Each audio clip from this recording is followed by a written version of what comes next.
Hello, hello, hello.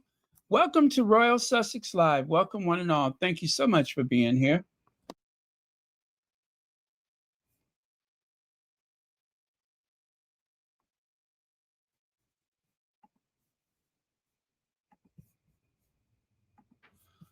Okay, let me see who was here first.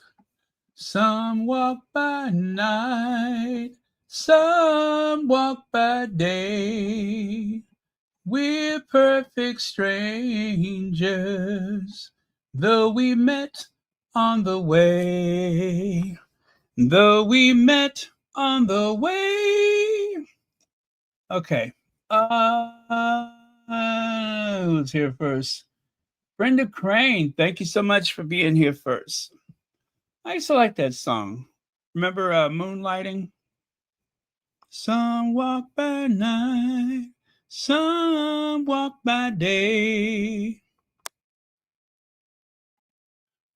Okay. Nothing like a good sitcom. Well, not just sitcom, but any television show theme song.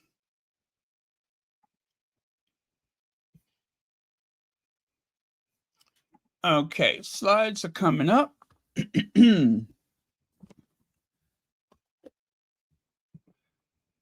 Okay, and voila. Look, I changed the avatar picture. Look at there. Look at there. You can see my gray hair, but look at how young my face looks. I look like the world's oldest 12-year-old with my big Steve Urkel glasses. Those glasses are huge. And look, I got all my teeth in. See that? I got all my teeth. I was thinking about bouncing an idea for a soap opera, running it by the people at ABC.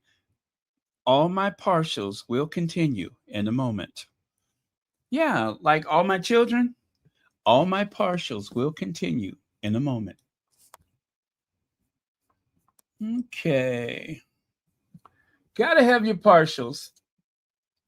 It makes pictures look better.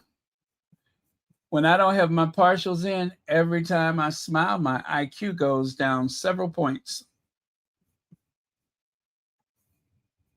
Yeah, if you want to lower your IQ, go around without all your teeth in. Look like you just fell off a turnip truck. It does. Like an extra from Hee Haw. Yep. Sometimes if I forget my partials, I'll be running around here looking like an extra from Hee Haw. Howdy.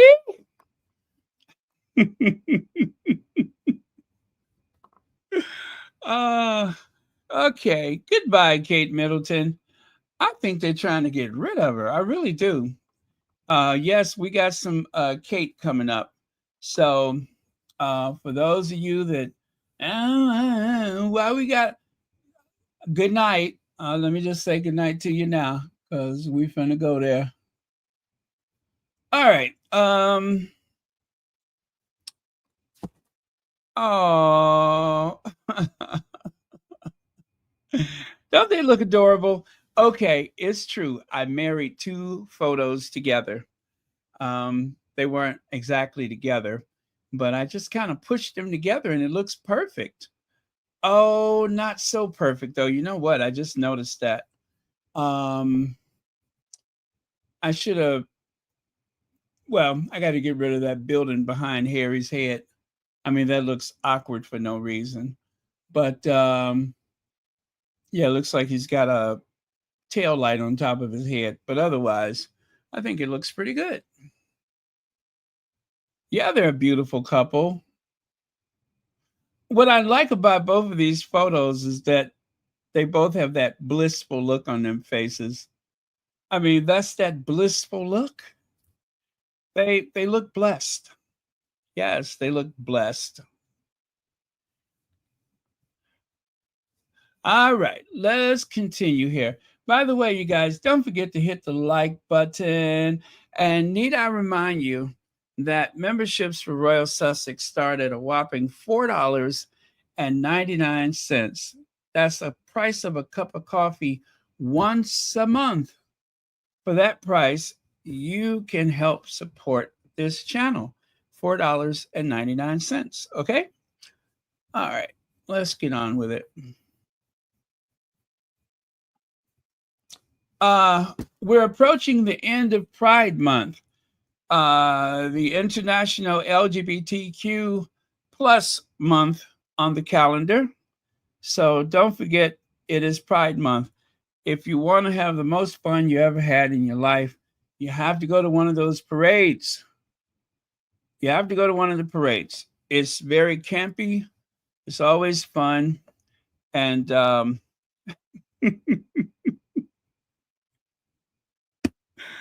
okay. And that too. Okay. Next. So today we mark the Social Media Harms Remembrance Day. This day was designated, that is, in 2024 by a bipartisan resolution in the United States Senate to commemorate the lives of young people who have lost their lives due to online harm.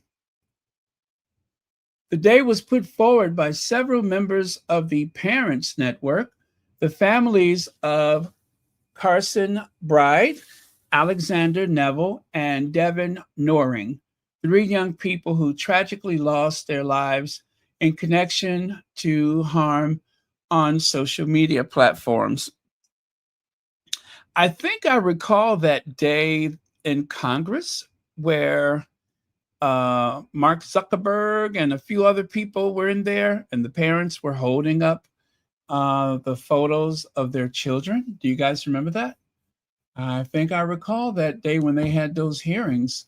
I wonder if that's the occasion in which they were considering the law or bill or whatever.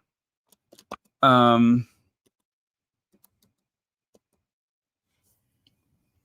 me see. Mark Zuckerberg. Okay.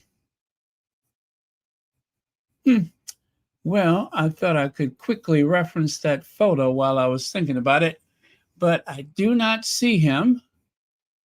Well,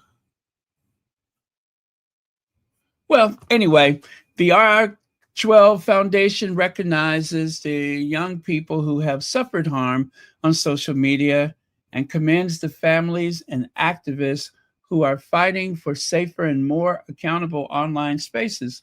Today, families and activists gather in Washington, D.C. to honor the lives of 245 young people who have lost their lives. We are proud of the members of the Parents Network who continue to come together as a community to support one another and ensure that no child is lost to social media.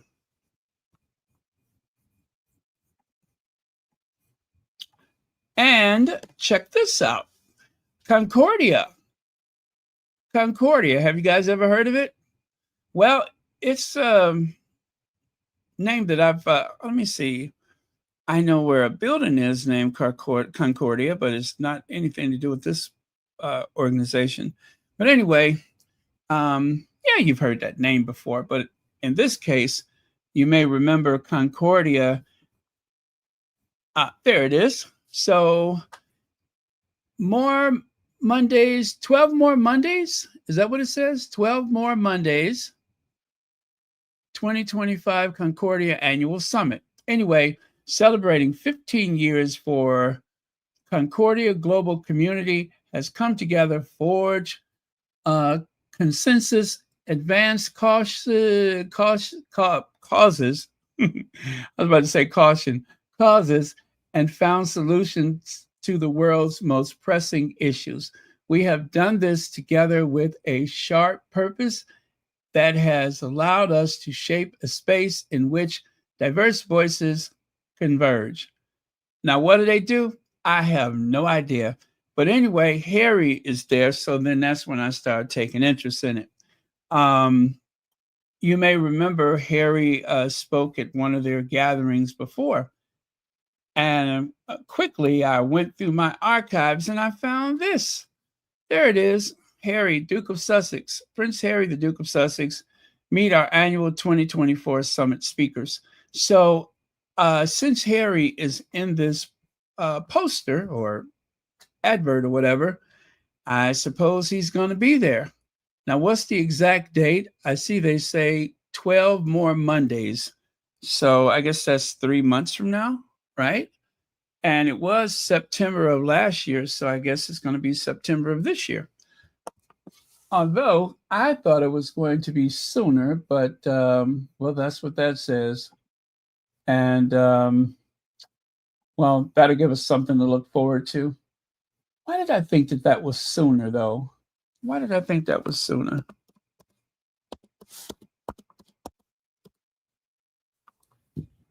Let me see if I can find the exact date. Yeah, September. Yeah, you know what it is? September 21st through the 24th, 2025. So yeah, that's when Harry will be there on September the 21st through the 24th. And that, of course, is in New York City. Okay. And you know what, guys? There's still time to register. So if you want to go to that event, oh, sorry, I went back too far. There we go. It says register now. So you just go online and you go to Concordia. Yes, concordialive.com 2025 annual summit. And you can sign up for it. Now, all access pass, if you want to access pass to all the events, is only $2,500. Yes, you can unlock the full Concordia experience with our all-day pass. So yeah, if you are interested, then the general pass is $850. So if you want the general pass, it's $850. The all-day pass is a whopping $2,500. That's a lot of money to doze off, isn't it? When they're talking all that seminar stuff, that'll put you right to sleep. Unless Harry is there, then of course that's when you sit up straight. So let's see who's there again.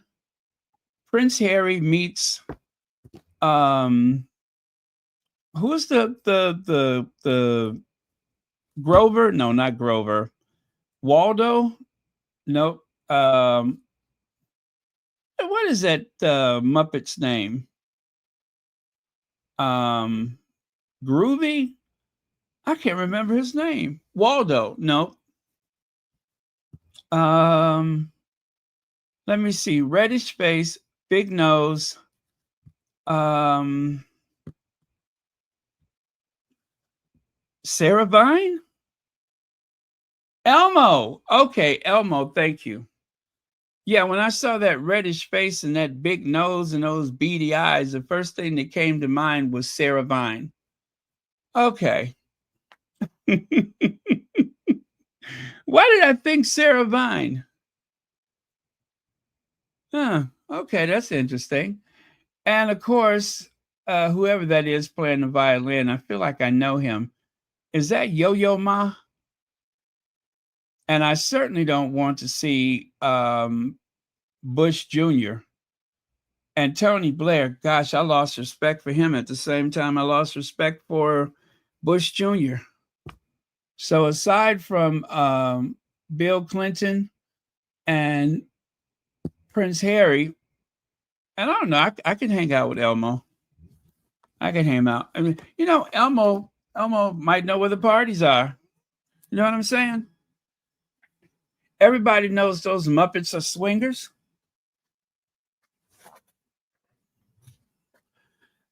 Everybody knows that those Muppets know where the party at. Where the party at? Okay. Let's keep it moving. By the way, I don't think we'll be here more than an hour. Now, check this out. The reason why the launch day of Meghan Markle's new rosé wine has fans of Princess Diana rolling their eyes yet again. You know what? If fans of Princess Diana were not rolling their eyes when her eldest child called her paranoid and accused her of being delusional, if Princess Diana's fans didn't roll their eyes when they saw uh, the Camilla, the Queen Consort, being trundled into the Westminster Abbey in the position that Diana should have been in, or should I say, if Diana's fans didn't roll their eyes when Charles was finally made king, if they didn't roll their eyes at that, I doubt if they're going to roll their eyes because Meghan's rosé wine premieres on the day that just happened to be Princess Diana's birthday. Who cares? As a matter of fact, it may be a way to honor Princess Diana, a rosé for the English rose, a real English rose, not that Tamu version of the English rose, not that Dollar Tree version of the English rose.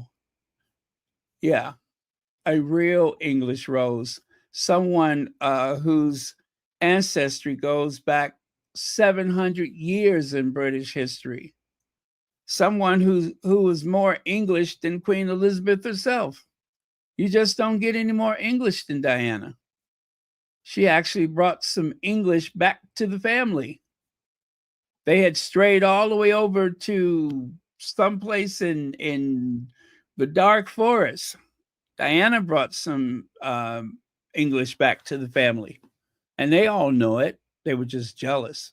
Anyway, that young man, the one that I cannot stand, the new writer that they have.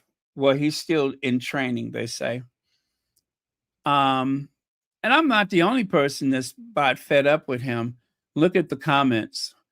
To Cameron Roy and those complaining, you just provided another reason why Meghan sells nothing in Great Britain and Canada. No one owns July 1st, the date. And if her son Harry had a problem with it, the sale wouldn't occur on July the 1st. Do something with your life instead of concerning yourself with what Meghan, Duchess of Sussex, does. Oh, by the way, I have 3 orders of As Ever products on the way to me. Woof. I guess she told him. And anyway, whoever this is, nor why, if you're listening, I, I, I, you know, I don't know whether or not it's available in Canada. I hope it is, and I hope it's available in the UK for that matter. Meghan's just not selling things over there just yet because we're still trying to scale things up over here. But eventually, that will happen. But I get her frustration. She's just frustrated. I mean, if there was someone in the UK who wanted it bad enough, like the Mirror, the Sun, the Express, etc., they would probably find it. It wouldn't be impossible. But whatever the case may be, I just think that eventually it will make its way over there. But it is the frustration with these constant negative articles that have people upset, and they say things, and I'm sure this person, well, you know what I'm saying, they don't have anything. Well, yeah, let me go to the next one. Now, the next one here says, so no one is expected to breathe or do anything on that day. The royals have carried on with their activities on that day. I remember Camilla once had a literary party a few years ago on that day. The obligatory attacks on everything Meghan does belittle the royal family is all so divisive now. Yeah, it sure is. And then this person went on to say, it's funny how Daily Mail writes articles based on a few comments by crazy Harry and Meghan haters.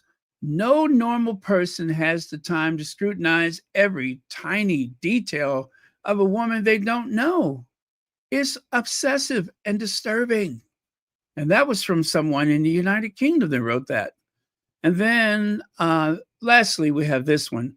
Perfect day to launch a rosé wine, considering Harry's mom was known as the English Rose. These fans of Diana don't own her. Harry and Meghan have more rights than any of them, her son and his wife. Yeah. So there you go. But you know what's happening? That is just going to sell more wine. They have just ensured that the sale of the wines will increase because some people are going to be like, what? A rosé? Who's selling a rosé? So, yeah, keep talking about it. And then we'll just hold our breath and wait for you to say something negative. I'm sure you won't miss the opportunity. Now, Archie and Harry missing from latest Meghan video starring Lilibet.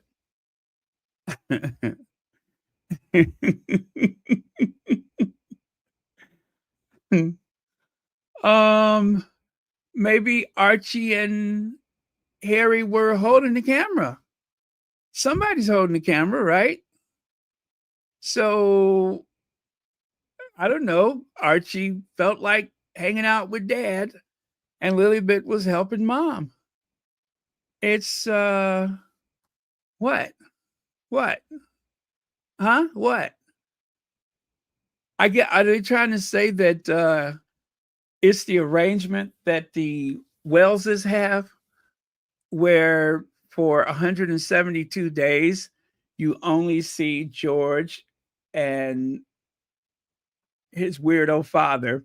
You don't see the other two kids, and you don't see Kate for 172 days. I doubt if the Sussexes have a similar arrangement, but stay tuned. Stay tuned. Now, wow, look who's balanced.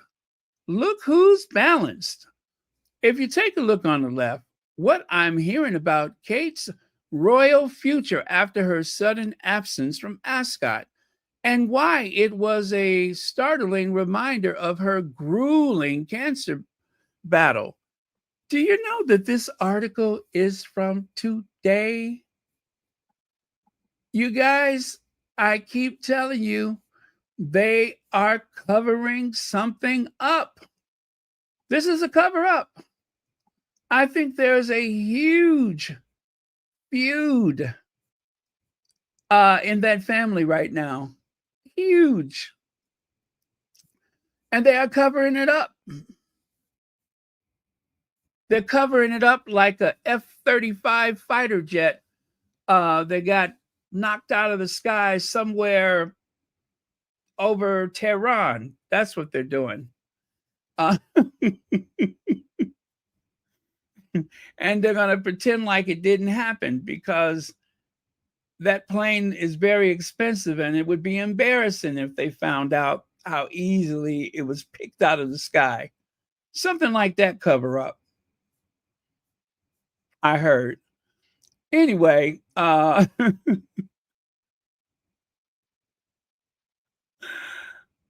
is she at? No, she's quite alive. The thing is, she decided she wasn't going to the Royal Ascot. She had people, this is what they say, that there were people that were invited. I hesitate to call them friends because, well, Kate doesn't really have any friends. So I had to say that friends were there waiting for her, but there was some people invited. And the idea that that carriage list was put together, and then at the last minute, it was altered because Kate was not coming. That doesn't make any sense. It doesn't make any sense. So I just think that there is some kind of feud going on, and they don't want to talk about it. They will not talk about it. Kate should have been there. And I believe the feud may have been mostly with Kate and Godzilla. And now it is Charles and his father. And I got some proof. Let me grab this very fast because, you know what? I wasn't even going to look at that article for this headline right here. I really just wanted to show you how desperate they are to put a spin on this. I believe that what is her name? Rebecca English. Oh my Lord. Do you know that article 3, 6, 9, 10, 11, that article has been altered 11 times. Well, 10 times. They have changed something in this article. I wonder what the original looks like. It has been edited 10 times. It is insight into the fear she must have felt as a young wife and mother throughout the grueling and unpredictable process. She just wrote, when I say she, of course, Rebecca English, has just wrote another article drumming into everybody's head how bad Kate's recovery has been. After she and Prince William went decamped to Anmer Hall, their 10-bedroom Georgian home in Sandringham Estate in Norfolk, where they were with their children, long bike rides and sailing. We should not forget the course that Catherine's young brood. I'm just skimming through this.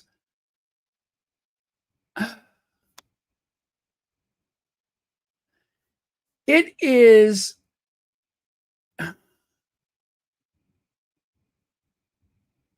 from what I do know, Charles, whose stoicism over this past year has indeed been nothing short of remarkable, is entirely supportive of his daughter-in-law's approach.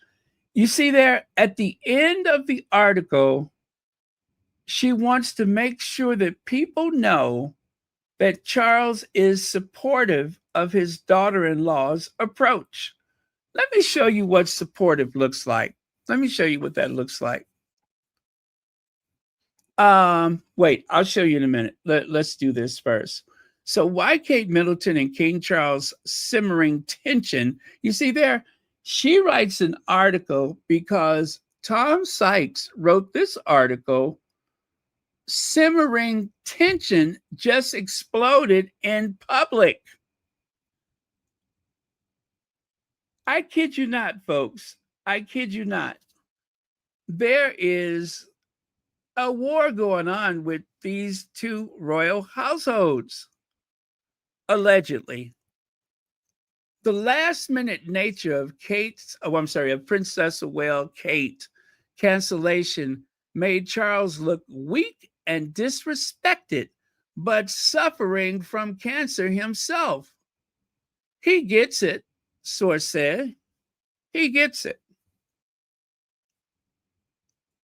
So Kate Middleton's decision to cancel an appearance in the Royal Ascot carriage procession, citing slightly vague reasons of balance, has highlighted simmering tensions with King Charles over their differing priorities.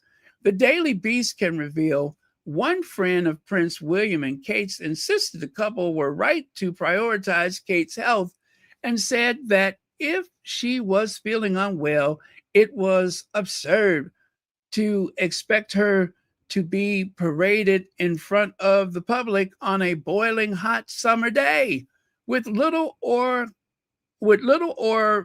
air conditioning, with little or shouldn't it be little or no air conditioning? With little or oh anyway, they added Catherine and her children all enthusiastically attended Troop in the Color on Saturday, and Catherine was also on duty in Windsor on Monday for the Order of the Garter ceremony. Uh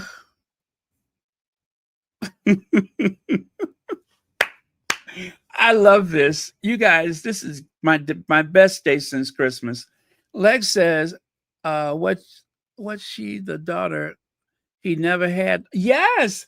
Remember, they were saying that she's the daughter that he never had. As a matter of fact, they said that Charles and Kate had lunch one day, that they had lunch, and that she's the daughter. Yes, right, Leg. You're absolutely right. That was said last year. So King Charles has delighted Ascot racegoers for 4 consecutive days in a display that proves that at 76, the monarch has staying power. Kate Middleton cancels Royal Ascot appearance. What is going on here? There's Charles looking very dapper. He's got 4 different waist vests on and little pocket hankies and everything. I mean, he's, looking just like he jumped out of a Monopoly game. And there's Kate Middleton, who just could not be bothered. She just could not be bothered. And you know what? If she was in the loony bin, to put it mildly, if she had flew over the cuckoo's nest,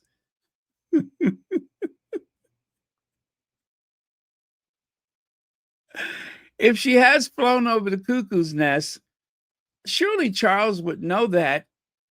And these articles would not have surfaced because the palace would have done something about it. But instead, they seem to be going after what's her name? Catherine the Great. Let me see. They put out that daughter that he never had.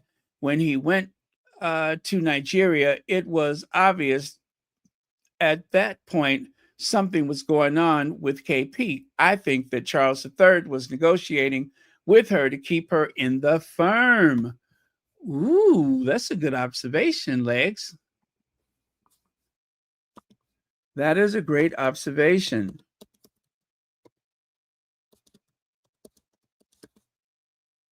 Huh.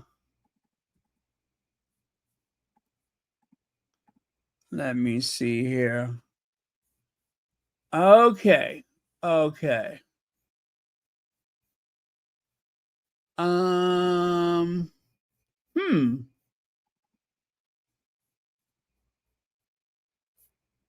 Well, you know what? Princess Anne was the son that Charles never had.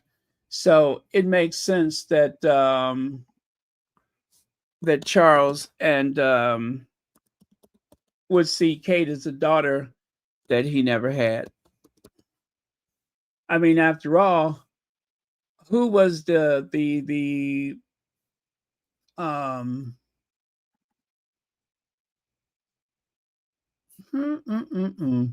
you know I'm looking for that headline, right? Let me just take 1 second to see if I can find that.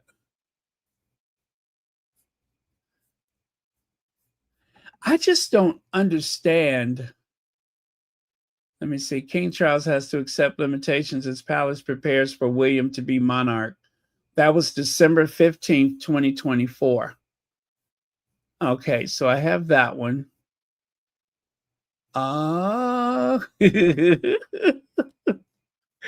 This is just so shady. I'm getting excited. I am getting excited. Oh man. And you guys thought Christmas was only once a year. I can assure you that Christmas comes twice a year. At least it does in this story. But Legs, I think that is brilliant that he has been working to try to keep her in the firm. That makes so much sense. It really does. Let me see. Charles, Kate. Okay. Let me do this one because this is the photo that they used last year to drive the point that Charles saw her as a daughter. Now, they don't have many photos of Charles and Kate where they actually look close, where they really look like they have deep affection for each other. But this photo was taken long before um, the either one of them supposedly had cancer, allegedly had cancer. So yeah, they didn't even have any photos of them after that where they could say that they were so close, especially where he gives her like an affectionate peck on the cheek. I don't think there are any. At least I can't find any. Huh.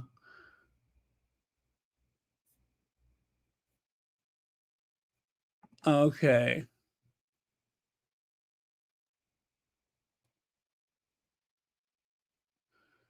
Oh, look at there. William and Kate eyeing up a surprise move to Windsor. That was December of 2022. Okay, so the Queen had died, and Kate and William just decided, you know what, we're going over to Windsor. Now, they said that they were going to Adelaide Cottage. I don't think either of them stay at that house at all. I really don't. I think Kate is either at her mother's or wherever, but they don't live in Adelaide Cottage. I don't believe it. I don't think they ever really lived there. I think that was just a way to get over to Windsor. I mean, why would you stay at Adelaide Cottage and there is a whole royal residence called Windsor Castle up the street that's going to be yours one day, anyhow? Why would you do that? That's stupid. Yes, and he gave her those honors. Legs, you have truly been paying attention. Remember that King Charles III gave her those honors last year around the time he wrote about the daughter he never had. It was also when people thought she had a meltdown. Yes.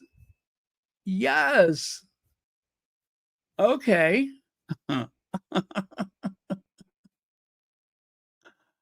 Robert Collins, long time no here. Thank you so much for joining us.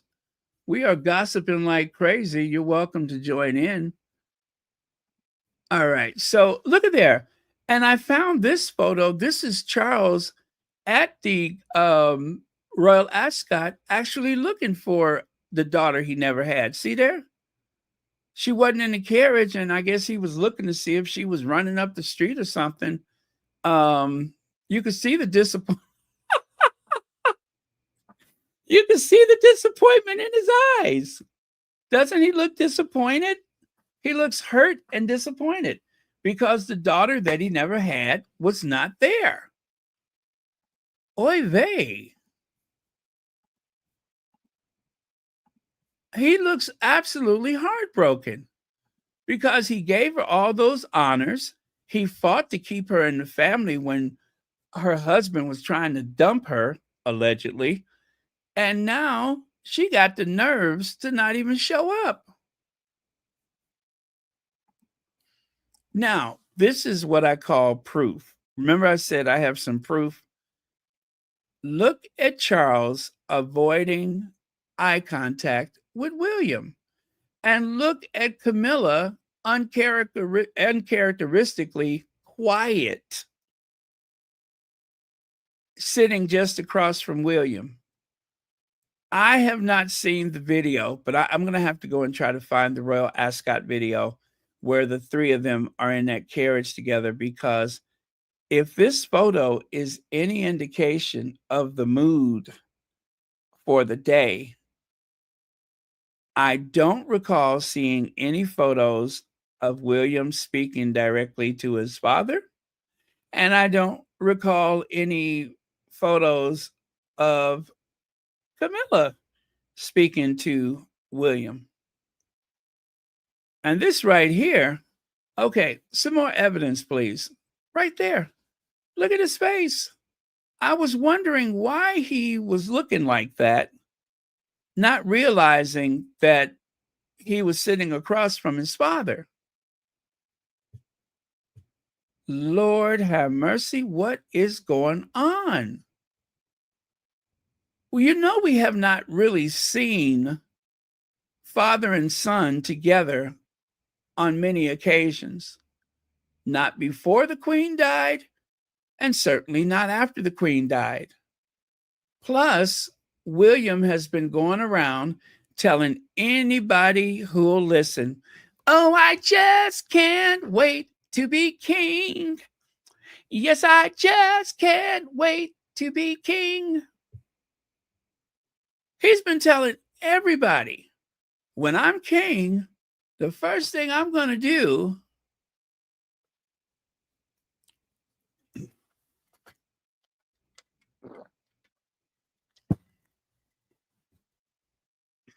there is something going on in that house, and I intend to find out. This is not normal. And they keep saying that William is so upset, and it's been a rough year. First, he finds out that his father has cancer. Then he finds out that Kate has cancer, and it's been a rough year for all of us. Remember that? Now, let me refresh your tea. Please let me refresh your tea. Back in 2023, there was this rumor being repeated over and over again that there is a royal divorce coming up. And so I think some members of the Royal Rota was trying to create a diversion. They began to speak about Harry and Meghan, that they were having marital problems.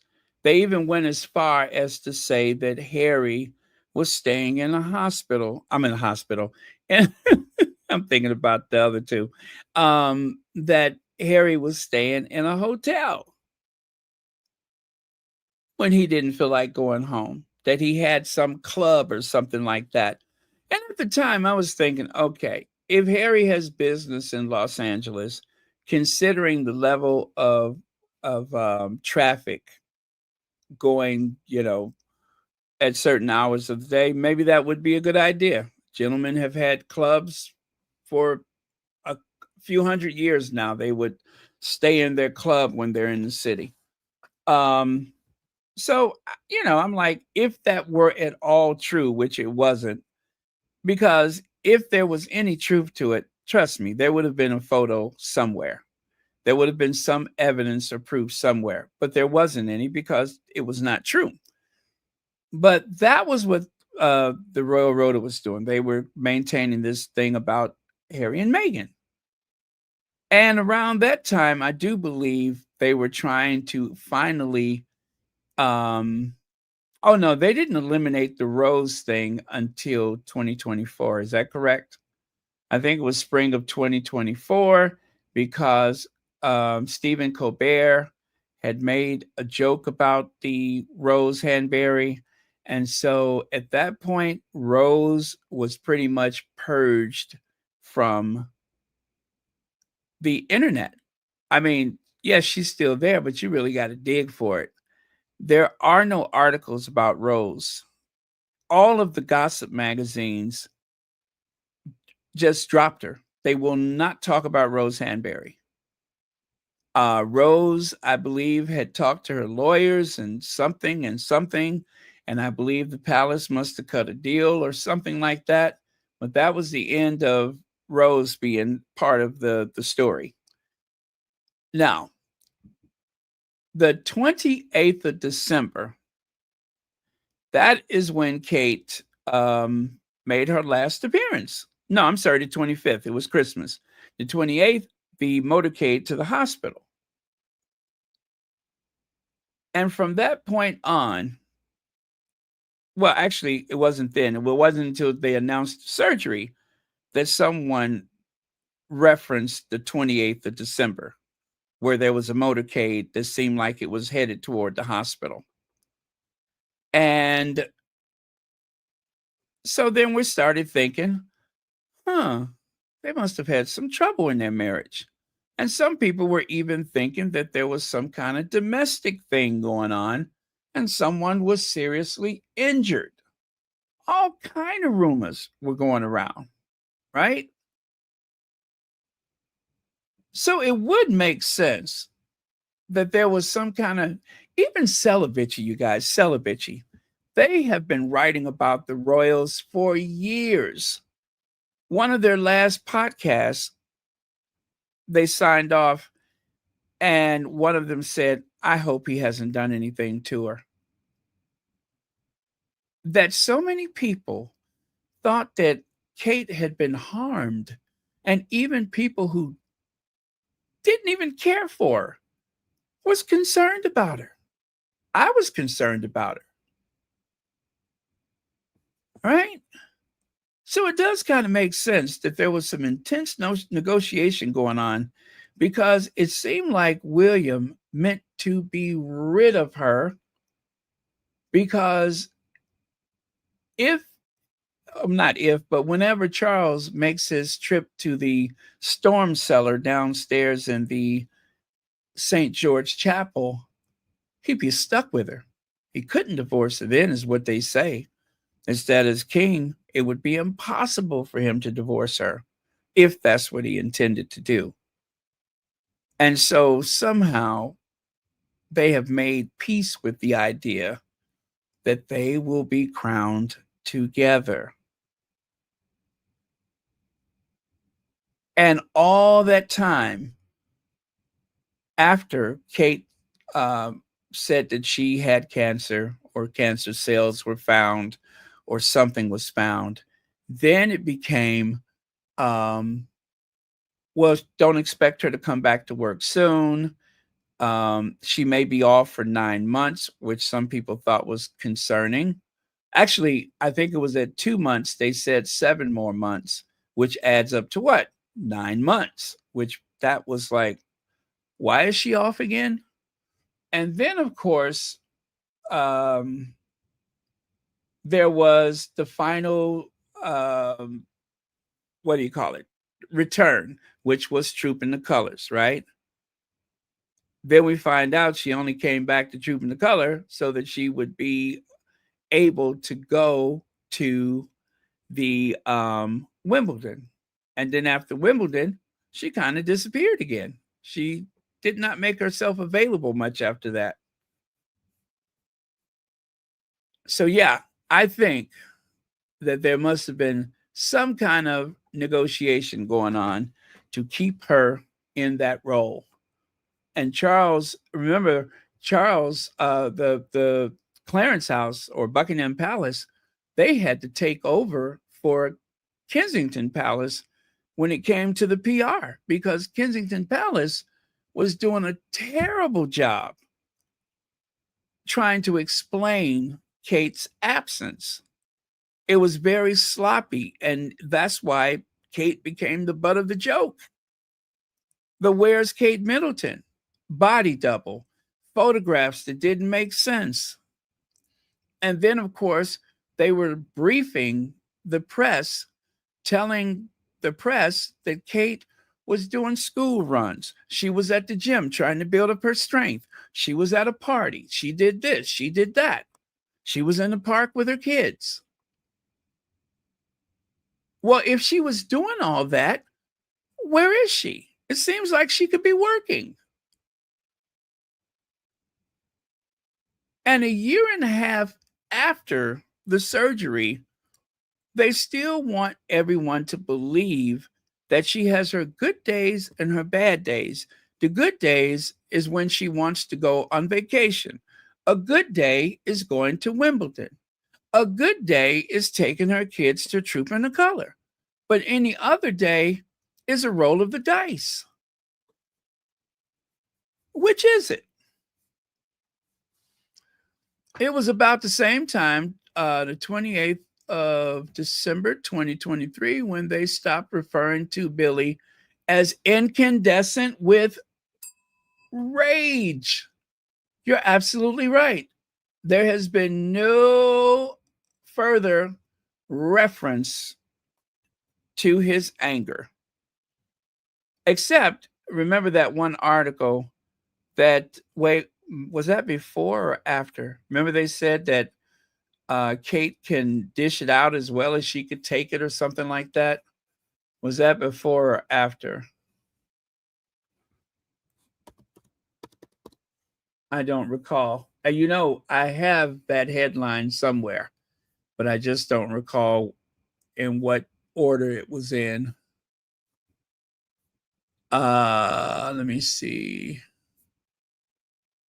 Huh. I'm telling you guys, I thought they had this stuff all settled out, right? I thought that they had come to some understanding, and the whole I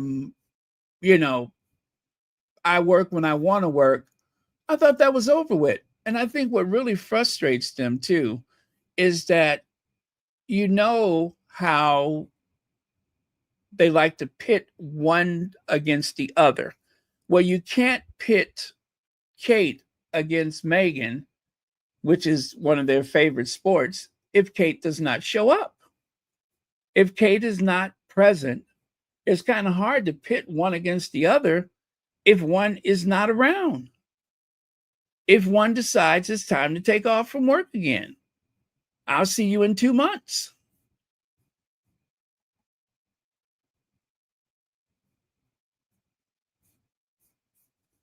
Very difficult to make that case. Let me see. Yeah, she gives as good as she gets. The only one that can stand up to William, the narrative switching and time was just at the time was, and the time was just odd. Yes, and Kate likes to go on swims in the dark. That was the most ominous. Oh, there's one more. If William has committed a serious crime, blah, blah, blah. Right? What about that one?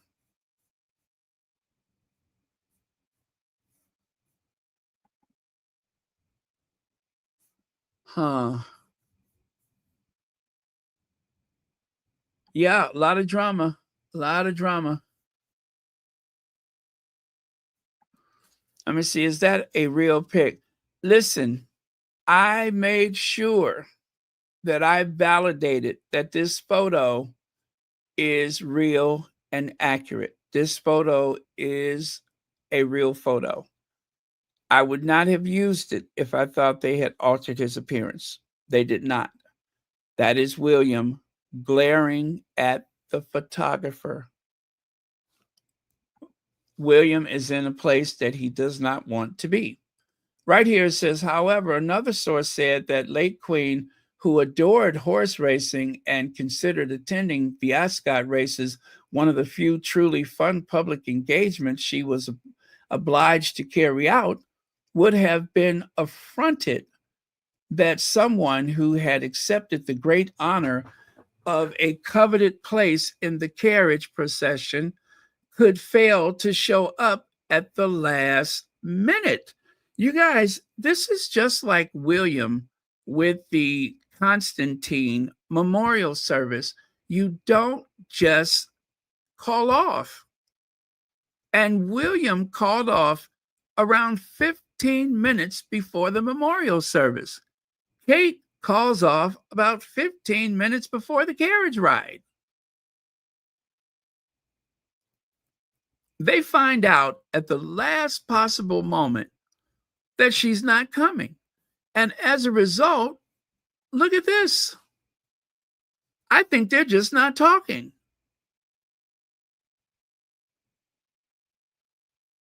I find this rather odd. Now, to be fair, I have not seen the video. Meghan's not there. I'm not interested. But that, along with that look on William's face,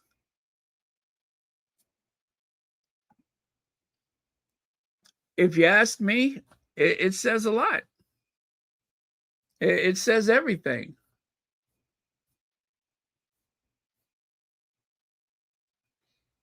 And the whole shock pulled out. Kate shocked everybody by pulling out of the Royal Ascot. Why is that shocking?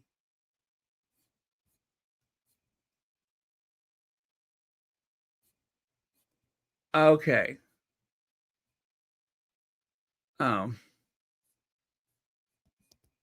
I want so bad to see that carriage ride. I'm sure they spoke to each other. It's just that one particular photo. It just, if that was all that we had to go on for the day, that would be very awkward.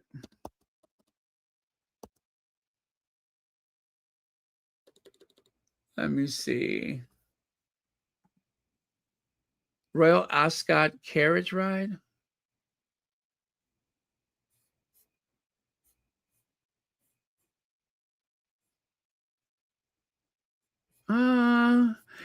Maybe it was the heat. Maybe that's what it was. Maybe it was just the heat. Maybe they look like that because of the heat.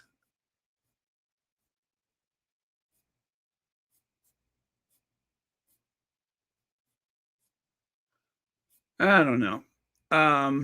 Well, I'm going to do that later. I'm going to do some nosing around and see what I can find for that carriage ride.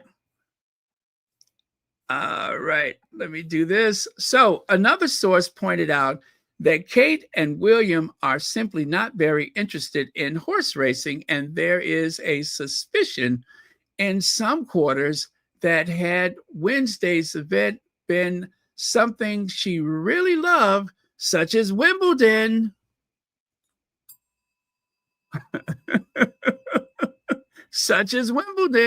she might have turned up.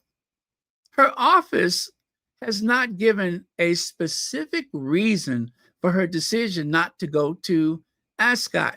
It has not, for example, fallen back on the trusty excuse of a severe cold. Instead, briefing media that Kate was disappointed not to go, but wanted to find the right balance in her return to full-time royal duties. Why not just say you didn't feel well? But she didn't. She said she wanted to find the right balance. That's almost saying, I just did not want to go, which that is what it is. But your father in law, the king, expects you in that carriage, and you just don't show up because you're trying to find a balance. You publicly say you're looking for a balance. You publicly say that when your father, the sovereign, is waiting for you. That sounds so sketchy. Ask how Charles would have seen Kate's last minute cancellation. A friend of the king said, Charles is very thoughtful and considerate.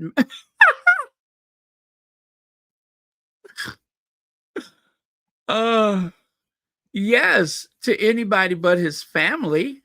Now, how is he feeling about his family, though? Charles is a very thoughtful and considerate man. He is going through cancer himself, so he will be entirely understanding. He knows all about good days and bad days, physically and mentally. Huh? See how they threw that in there? Physically and mentally. Now that just throws the door right open, doesn't it? Physically and mentally.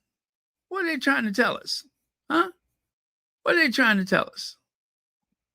So Charles understands physically and mentally.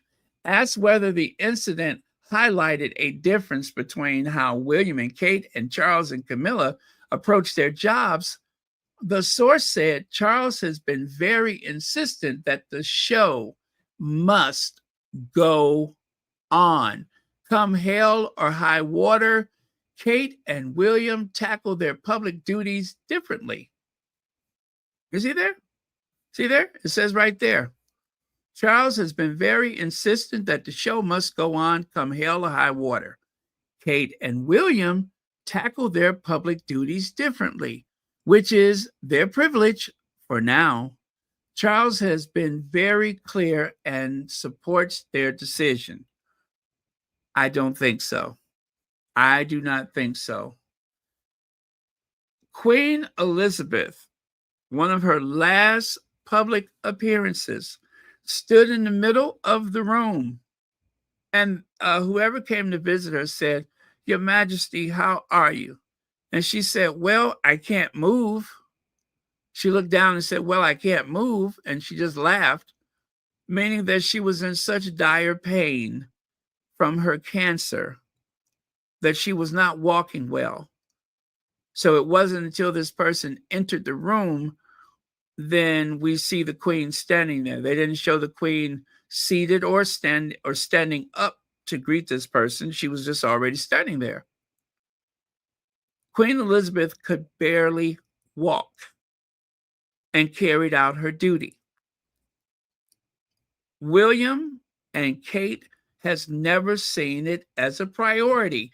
They are the priority, not the public, not the role, not the crown. They are the priority. They are talking like they're living in Montecito, California. That's what they're talking like. Like we decide what we do. You don't decide. You're going to be king. You don't make those choices. You just do.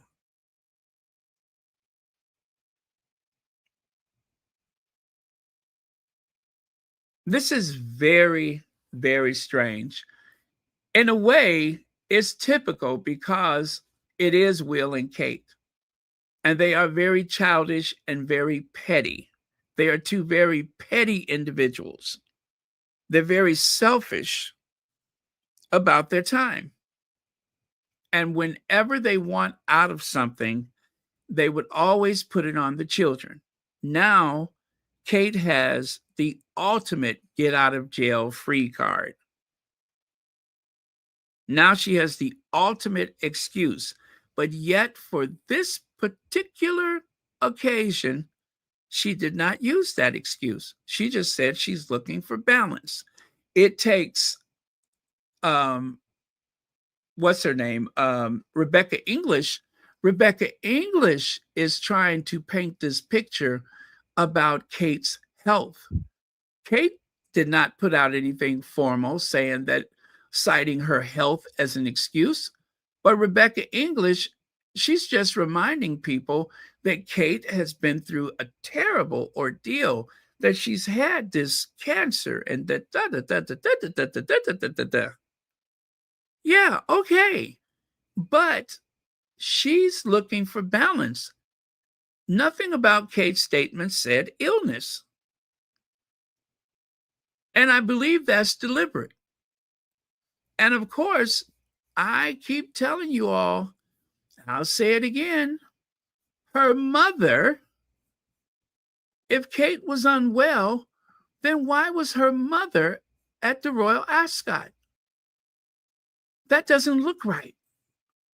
If your daughter is unwell, you should not be here. That's because her mother didn't know she wouldn't be there. And she probably didn't know to the last minute. And then all of a sudden she looked over and saw a cuckoo nest and was like, it's time for me to take flight.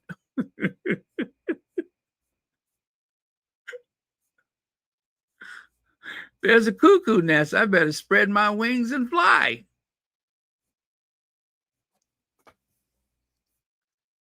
Clear the runway. I'm about to take flight. And there's her mama laughing, smiling, and grinning with King Charles III.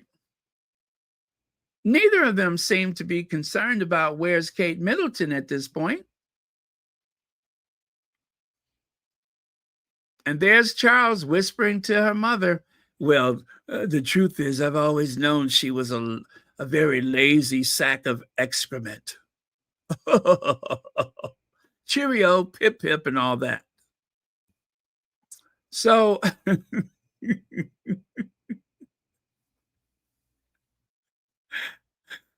Leg says, notice how the British media has been trolling Meghan to support Kate.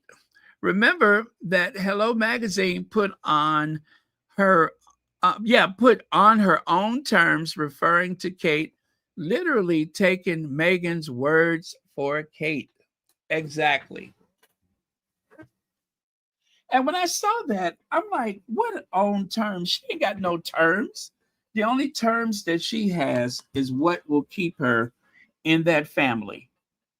It's certainly not a term of endearment.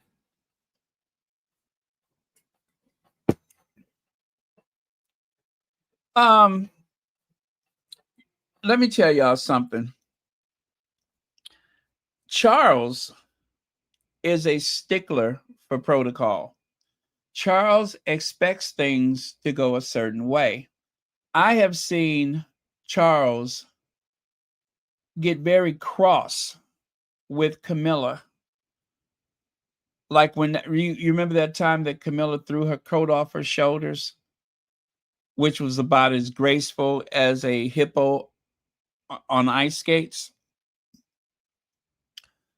Or how about that time when they went to Italy and Camilla didn't know where to stand?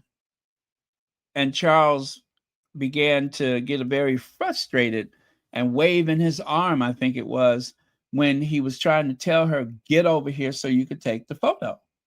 Now, as much as they like to say that Camilla keeps him in line, Charles knows who's king. And Charles does not mind showing his frustration with people, including Camilla. So if Kate is supposed to show up and she's not there, and there is no reasonable explanation except for I'm trying to find balance, he was hot. Do you hear me? He was hot. He doesn't just take that as an excuse. Thank you, Legs. Yeah, this is like they're going to do the best that they can to use some diversion with the Sussexes, but this is all them. Harry and Meghan ain't got nothing to do with this.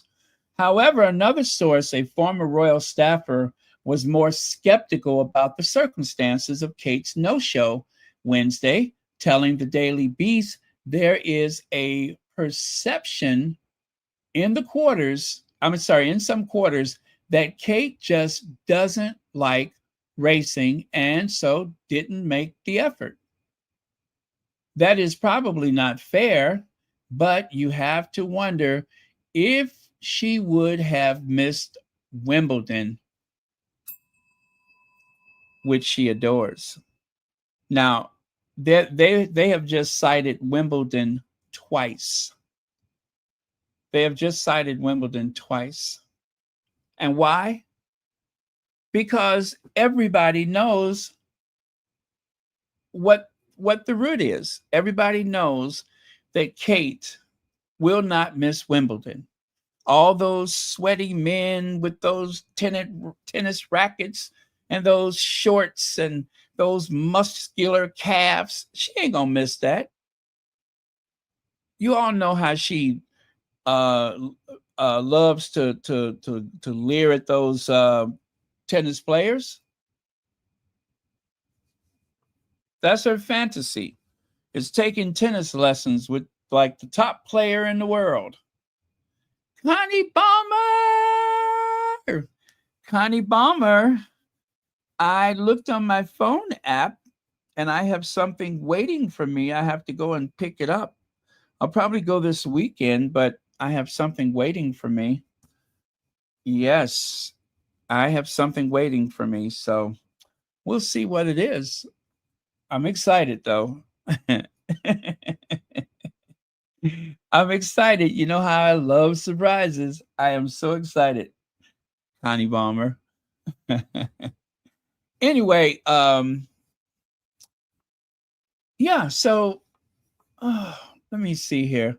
Let me find another photo from this past week. Uh huh, huh, huh.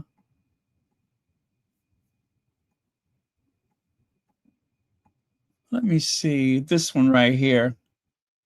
While the popularity of Meghan Sussex keeps growing, that of the royal family keeps declining.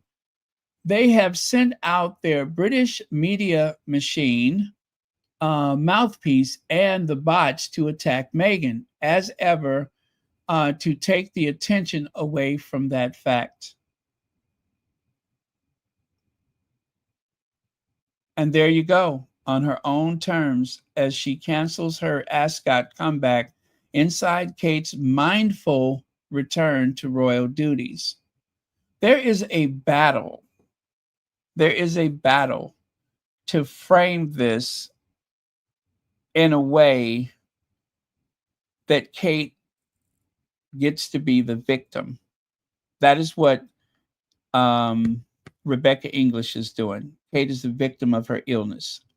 And yet, someone else is trying to frame this as Kate's independence, like she's taken her power back. You know what I'm saying? On her own terms.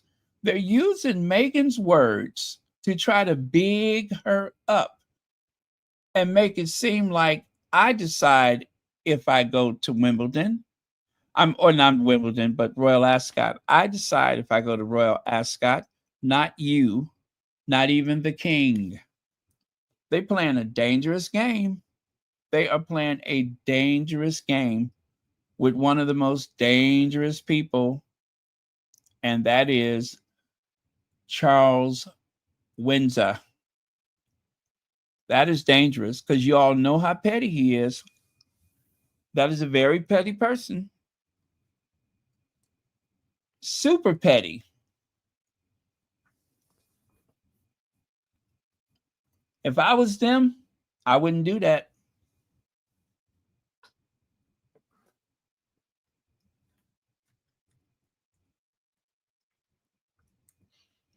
It's not much he can do to William. But Kate, that's a whole nother story. It's not much he can do to William, but he can make things difficult for Kate and her family.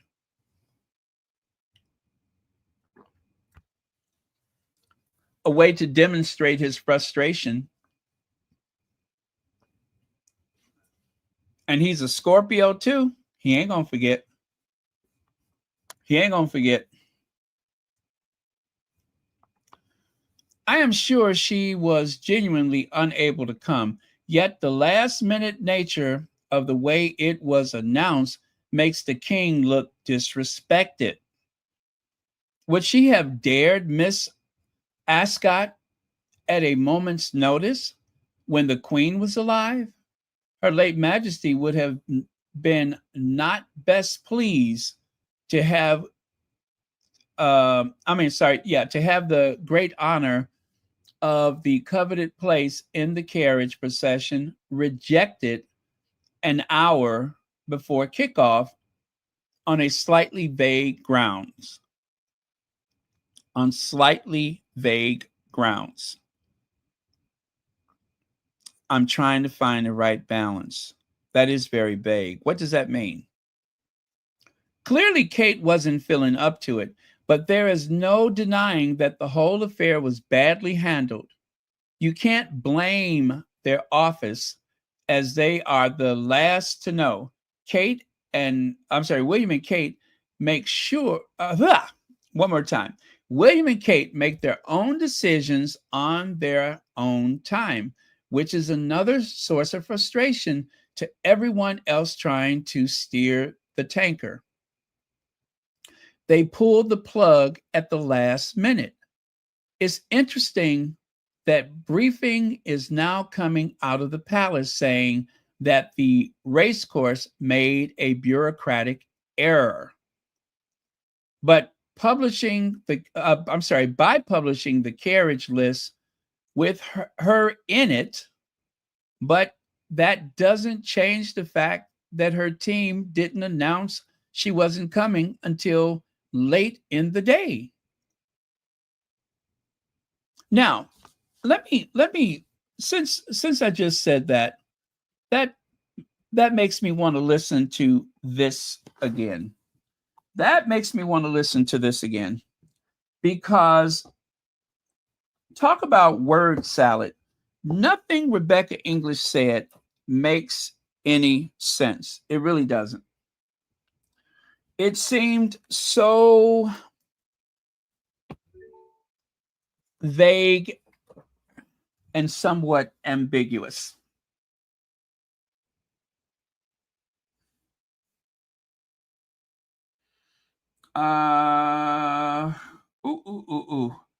Where's that at? I have listened to it several times and I still don't know what she said.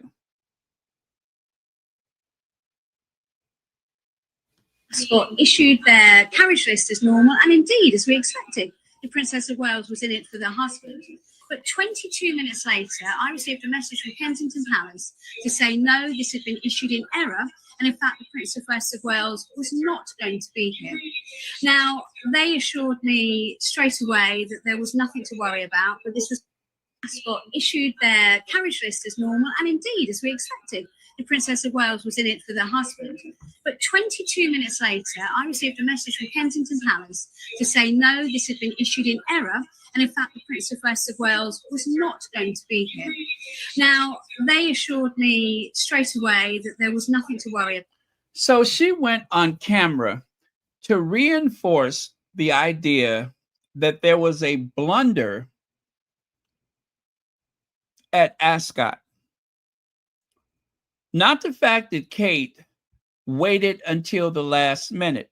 They're trying to make it seem like she did not wait till the last minute, like she had let them know sooner,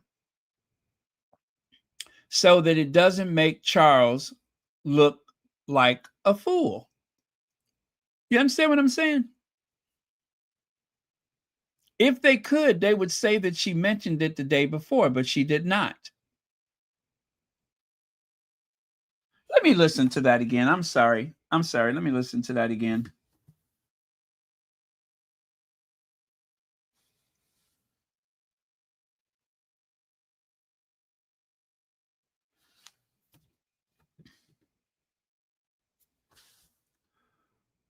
Ascot issued their carriage list as normal, and indeed, as we expected, the Princess of Wales was in it for their husband. But 22 minutes later, I received a message from Kensington Palace to say no, this had been issued in error, and in fact, the Princess of Wales was not going to be here. Now, they assured me straight away that. What am I hearing? And then 22 minutes later, so they issued the list, and then 22 minutes later, they got a call from the palace, or the palace called her and said that this is an error, that she was not coming. It make it seem as though they had known about this sooner, and that list is the reason why it seems last minute, but it wasn't. No, it was last minute. It was last minute. They're trying to change that, but it was last minute. I was wondering why it was such a big deal, why it caused panic. You know why it caused panic? Because nobody wanted to be the one to have to tell the king that your daughter-in-law has just called off, that she waited to the last minute to call off. Nobody wanted to tell Charles that because they knew that he was going to be angry. That's why.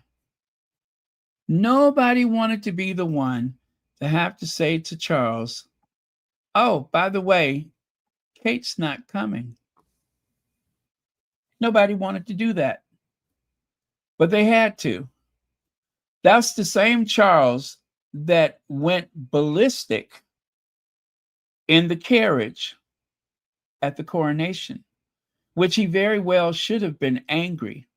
There hasn't been a coronation for 70 years, and everything was going like clockwork until Will and Kate arrived late, forcing Charles to sit outside at his own coronation in the carriage in the rain and wait for William and Kate, who was doing what? Making a flippin' movie. They had a camera crew at their home. They were making a movie on Charles' coronation day. There has not been a coronation for 70 years. And these two, along with their children, teaching their children the example of do what you want, not what's necessary. And then they arrived late. And there was Charles in front of the Westminster Abbey. He didn't even try to cover his mouth like he was coughing. Anybody who read his lips could see that he said, they always do this. I knew this would happen. They always do this. And you tell me that there is not some hostility in that household? The press is trying to cover for it because it does no one any good to believe that a $500 million a year, £500 million a year monarchy has discontent and hostility flowing through it. But it does. It does. And that will only turn people off. That's not going to, people look to them to set a standard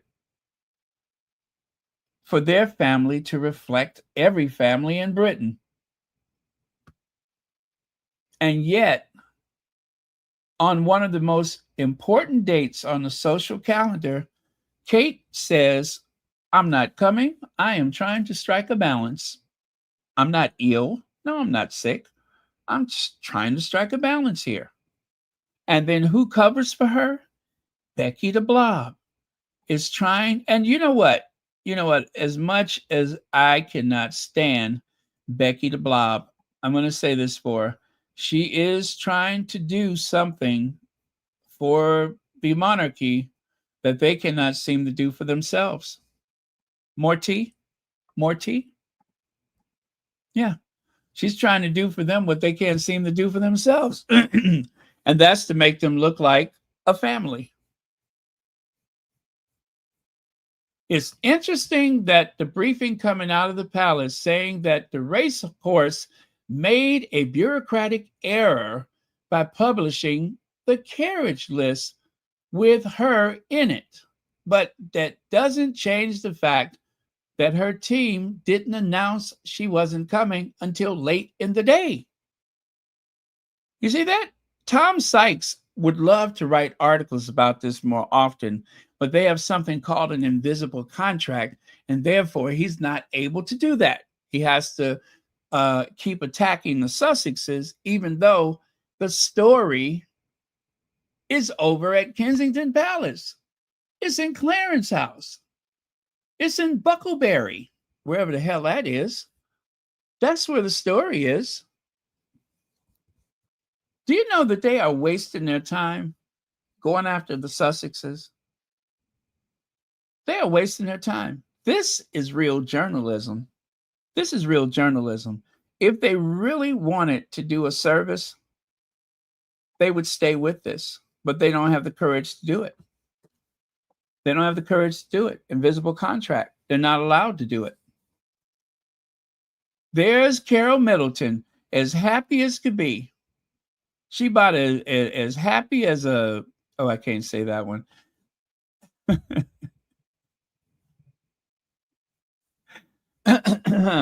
Anyway,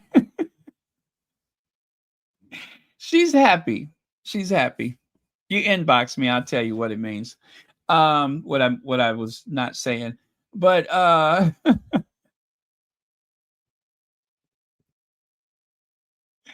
had a very politically incorrect neighbor when I was growing up, and he could say some of the darndest things. But yeah, that's very interesting. So Kate no-show clearly caught everyone by surprise, including close friends who had been invited to join them in the royal box, including Thomas Van Stravinsky, a godfather to their daughter, Princess Charlotte, Eton friend James Mead, and amateur jockey and businessman Sam Whaley Cohen. William looked markedly somber on the arrival, but cheered up later in the day when he was photographed having a drink with his pals. Kensington Palace did not respond to a request for comment.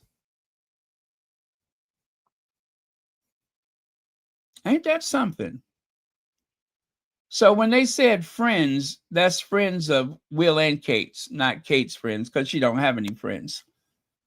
But there were people there that were expecting the future king and queen, and all they got was the future king.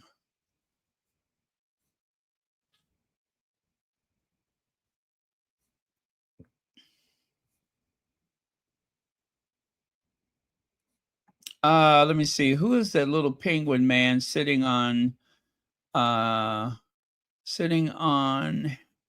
down? What's that hand down, Carol? Oh, let me see who you're talking about here. Oh, this guy. Well, they said some. What did I just say?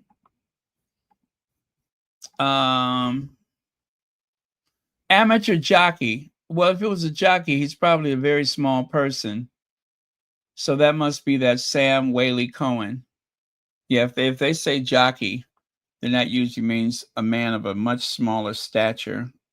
So I'm going to guess that the man in the chair is the jockey, maybe? Jockey turned businessman. So chaos and panic break out at the palace over Kate Middleton's health.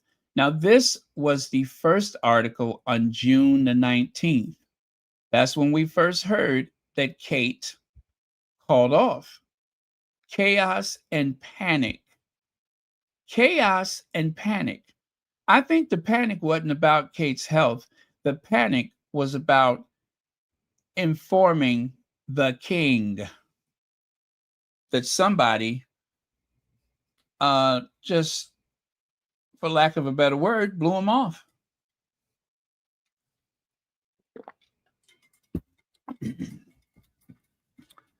They made a big deal out of the fact that William did not show up at the memorial service for King Constantine. And they said over and over again that senior royals they don't do that. It's just not done. Senior royals don't just call off. And when William called off, it was not for health. It was not for Kate's health. They said a personal matter. They stressed that it was a personal matter. And then they came back and they stressed the fact that it had nothing to do with Thomas Kingston. And it wasn't until Kate announced her precancer cells had been found, that all of a sudden they decided to fill it in with, yeah, that was the day that William found out about Kate's cancer. So William didn't find out about Kate's cancer back in February, or even January would be more like it. You mean to tell me whatever cells were present, they didn't find them until March the 22nd? It took all the way from January to March the 22nd to discover that cancer cells had been found. Is that typical? Is it normal for you to have whatever surgery Kate had? They won't tell us. And that cancer cells were found, but we didn't find them until March the 22nd. Now, to be fair, they said they put off the announcement because they wanted the kids to finish school. Okay, that sounds believable. But again, the kids are good for filling in all of the empty boxes. If you can't put a line through it, if you can't check it or put an X in the box, just say the kids.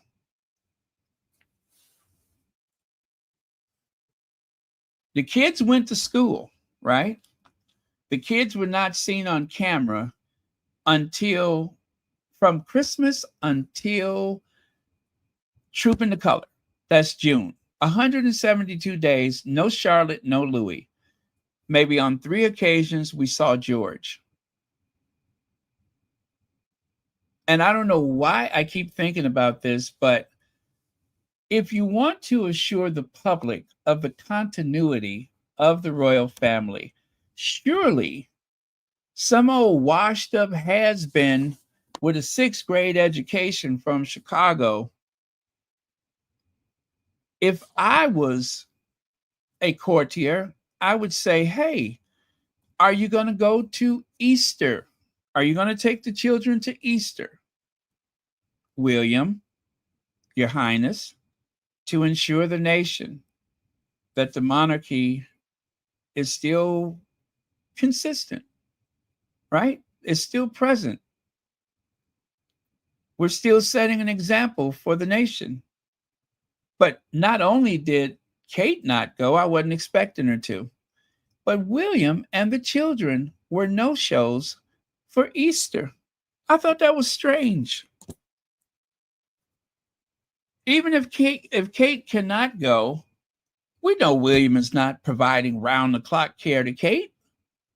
He said himself there were 2 Filipino nurses. His words, not mine.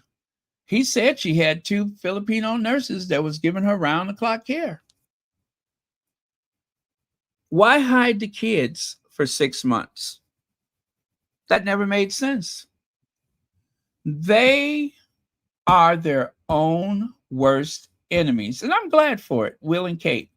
They are their own worst enemies. They just keep getting it wrong.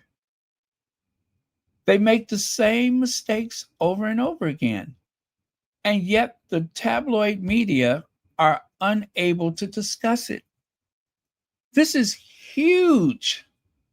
You can get so much mileage out of speculating what is happening with those 2. But instead, we have Becky the Blob, among others, that gives them a free pass.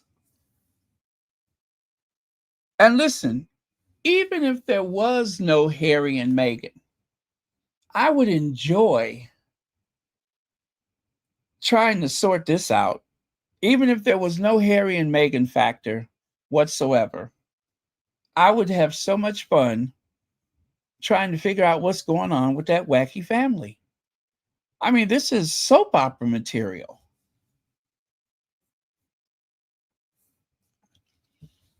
As I noted in an earlier story about Prince William's plan to attend some football matches in July, I find it interesting that William wasn't invited to participate in this photo call with Zelensky. Was William not invited, or did he just refuse to go? No one is saying, but this is exactly the kind of soft diplomacy which Charles was known for when he was the Prince of Wales. William would rather tell everyone that he has no respect for his father or his father's reign, and that William plans to do everything differently when he's king, including barking at prime ministers and aiming for a medieval vibe at his coronation. Well, two Charles royalists have come out to note that Charles was very likely displeased with William's "I'm going to be king very soon" birthday profile. Yeah, "I'm going to be king soon" for his birthday. They write a profile article for William, and all he could talk about was what he's going to change when he becomes king.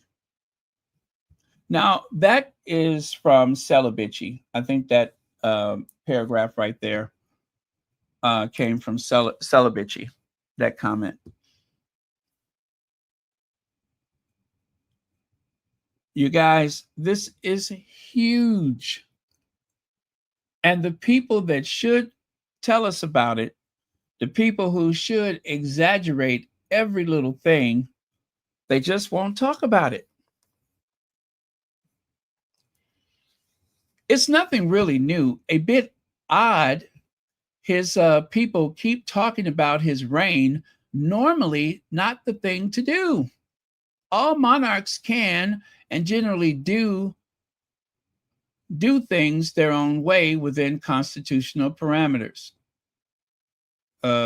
Yeah, what is it? Yeah, okay.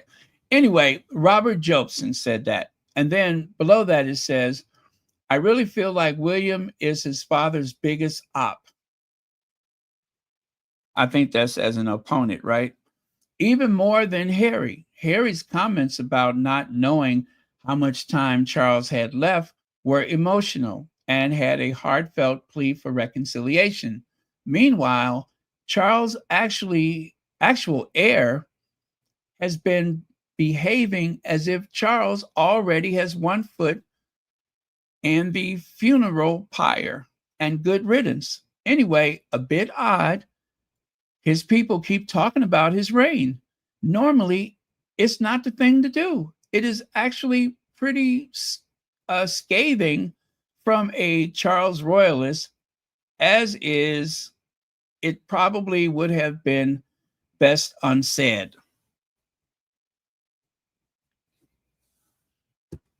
This is really serious. This is very serious because Charles is trying to maintain a monarchy. Charles is reminding people of the continuity of the royal family. And William is reminding people how fragile the royal family is by reminding people that I'm just sitting here waiting to be king. And with all of that going on, Kate decides that she's just trying to find balance. While their polls are slipping, the only thing that makes their polls look anyway impressive is that they keep pushing Harry and Meghan further down. And I don't believe that Harry and Meghan were that low on the poll. I don't believe it. I believe that whatever means they used to gather information or sample people was probably very questionable, but I just don't believe it. I don't even believe the polls are necessary because Harry and Meghan are not living there. Harry and Meghan are not running for public office. It really makes YouGov look petty and childish and ridiculous. It really undermines their credibility that they would participate in such a ridiculous exercise.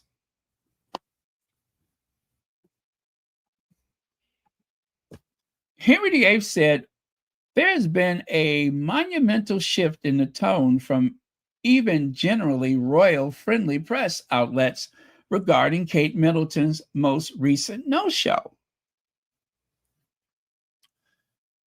And she shared this. Meanwhile, the king and queen endured the heat to present the owners of French runner Lazat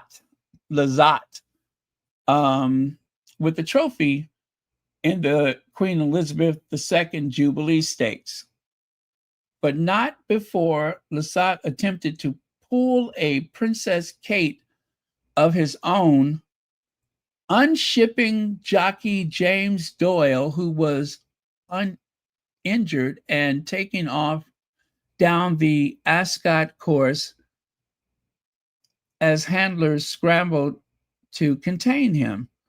I have no idea what that is. I don't know what that means. Whatever. But I know it means something about somebody not being where they're supposed to be. I get that.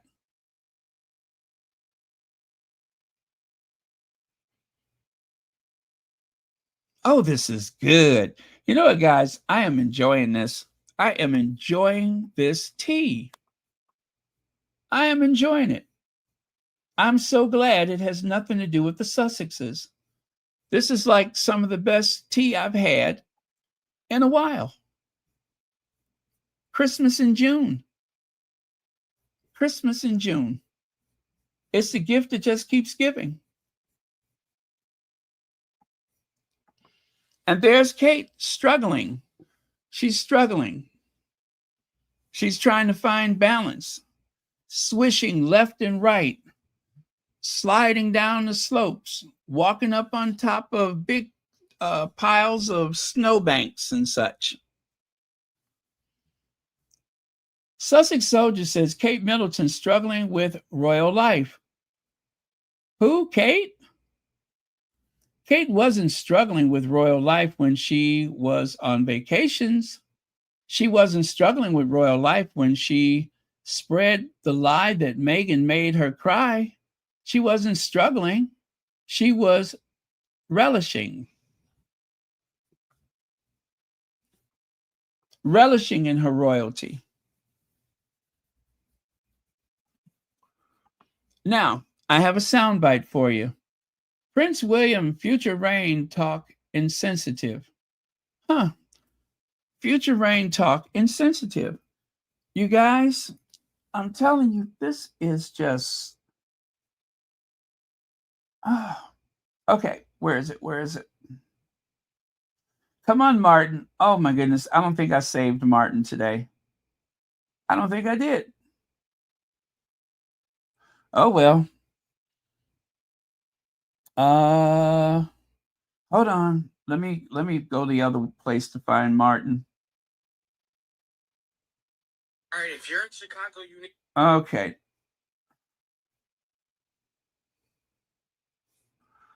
Okay, ministry.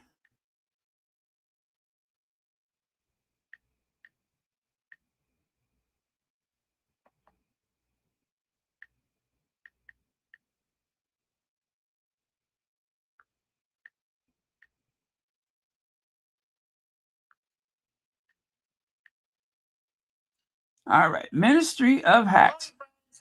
Morning, friends. Happy Tuesday. How are you doing? Before we get started, we'll create time. Thank you to my little friend tagged above. Go and check out her TikTok account. I would have missed this one yesterday if it wasn't for her. Kate is back on the cover of Hello magazine on her own terms. Didn't Meghan talk about everything being on her own terms on a recent podcast? I strongly suspect she did. And in fact, I checked last night, and this was the exact wording that Meghan used to describe how she was launching her own business and how she makes decisions in her life. I find it really odd that Kate's saying the same thing. As she cancels her Ascot comeback, inside Kate's mindful return to royal duties. It's all a bit crazy, this Hello article, by the way. I did spend some time reading that as well last night.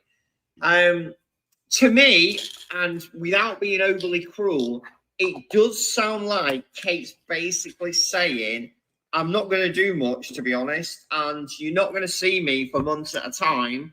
Good luck with everything. Hope you manage to get all the things done that you need to. Yeah, not sure what's going on within that kind of family, but honestly, it does not feel good. Yeah, the vibe, the juju, it's not positive.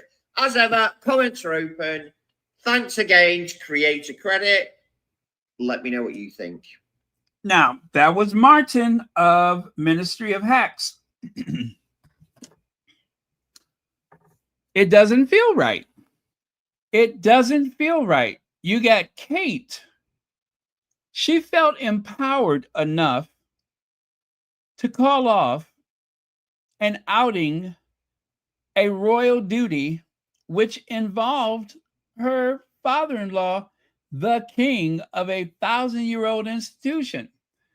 And maybe that's because she was following William's lead, who felt entitled to speculate about life after his father is dead. That is morbid. That is morbid.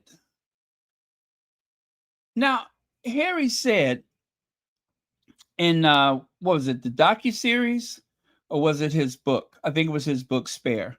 Harry said that people look at his family like a death cult. Well, that's exactly what it seems like now, because that's all William could think about. I'm going to be king with a small r, he said. You know, as soon as I saw this, I went and dug around in my archives and I found that royal with a small r article. All he could talk about is what he's going to change while his father is still alive. That is tacky beyond belief. And I think that Camilla, who I think genuinely feels protective of Charles, not only because he's the ultimate meal ticket, but you know, after Charles is gone, she still has to live, and whatever protection that she has now, it may be stripped away from her to some degree.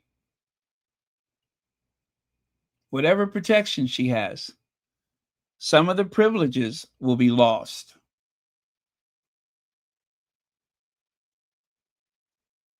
I mean, she's not William's mother. She's not Kate's mother. She's a stepmother. And she got a lot of power while Charles is alive. She has to be wondering, with all of the apathy that people feel toward her because of Diana, what if all of a sudden that invisible contract changes? Because you know the tabloids don't mind digging up an old story and making it new again, like it just happened last week.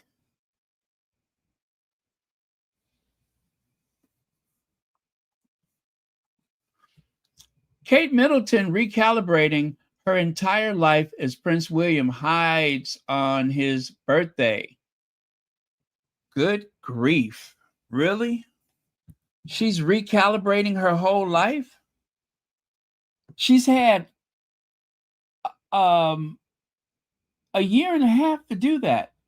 You mean to tell me after a year and a half, she's now starting to recalibrate her life? That should have been done already.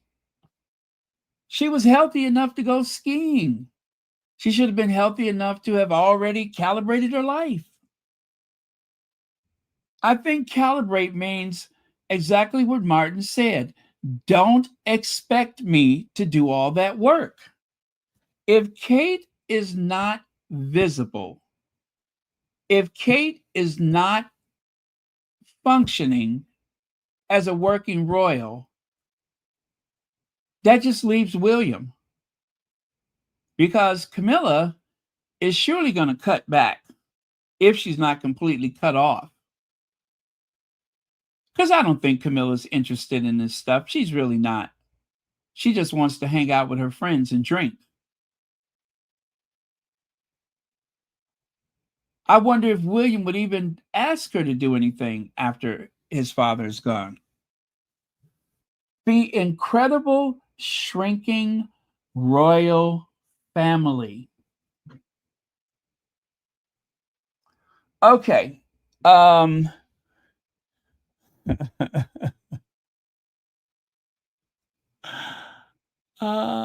me see. Henry VIII says, I can't think of the last time there have been this many negative headlines this close together for Wank. We might be hitting pre-Sussex territory. Keep it coming. Keep it coming. This many negative headlines would definitely be pre-Sussex. Okay. Now, our friend here had some things to say about recalibrating. And you know it's going to be good. It is going to be good. On his birthday, Kate cancels an event hours before showtime, and it's called Recalibrating. William hides on his birthday, and it's Private Reflection. But Meghan skipped a tour while pregnant, and you all acted like she burned Buckingham to the ground. Let's talk about the hypocrisy that reeks louder than Ascot's perfumed cloud. Kate pulled out of Royal Ascot with less than 2 hours' notice, left the King's carriage seat empty, sent staff into full panic mode. And the press response? She's recalibrating her life. She's finding balance. She's been through a lot. Yeah, no kidding. Cancer, grief, stress. I believe that, and I sympathize. She absolutely deserves time and space to heal. But explain to me why grace was never extended to Meghan. When Meghan miscarried, you called her attention-seeking. When she said she was suicidal, you called her manipulative. When she left the UK to protect her peace, you called it betrayal. Now, let's get to William, the future king. It's his birthday. He releases a perfectly staged photo with puppies and then disappears. No speech, no charity visit, nothing. And suddenly, he's brave for staying home. But Meghan missed a single photo call, and you accused her of sabotaging the monarchy. Make it make sense. You all mocked Meghan for needing time when she was being eaten alive by the press. But Kate gets a few boos, and suddenly she needs to scale back public life for the rest of the year? Be furious. This isn't compassion. It's propaganda with pearls on. If Meghan had canceled Ascot, you would have said she was feuding with the king. If Meghan posted a family photo and ghosted the public, you would have screamed PR stunt. But when it's William and Kate, it's protect their peace. Here's what it is. Selective outrage. You don't care about duty. You care about obedience. And Meghan refused to be obedient to your narrative. Kate deserves recovery. William deserves support. But so did Meghan. And you all gave her hell instead. So stop preaching dignity when you only practice it from one side of the palace gates. Kate cancels an event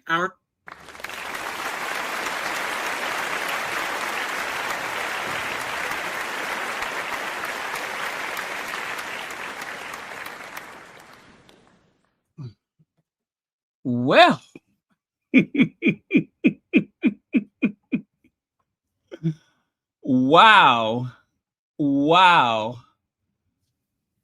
I'm trying to catch my breath. I am trying to catch my breath. My goodness. He said what he said. He said what he said. You know, and the passion in which he expresses himself, I'm here for it. I am here for it.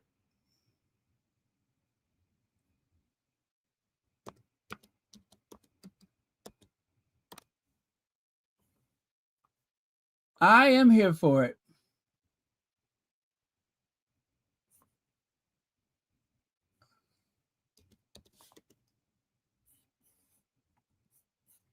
Okay. Let me take a look at a couple of your comments here.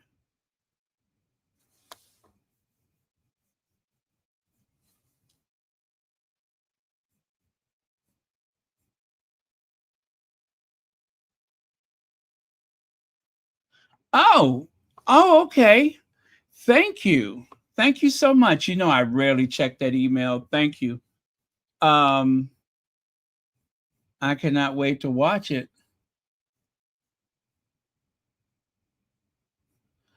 Oh, that, Melania Trump for advice. Her calibration was worth millions. I wonder if she's just trying to get some money for her mother. I wonder if she's trying to shake them down to get some money for her mother. Maybe she wants a title for her parents.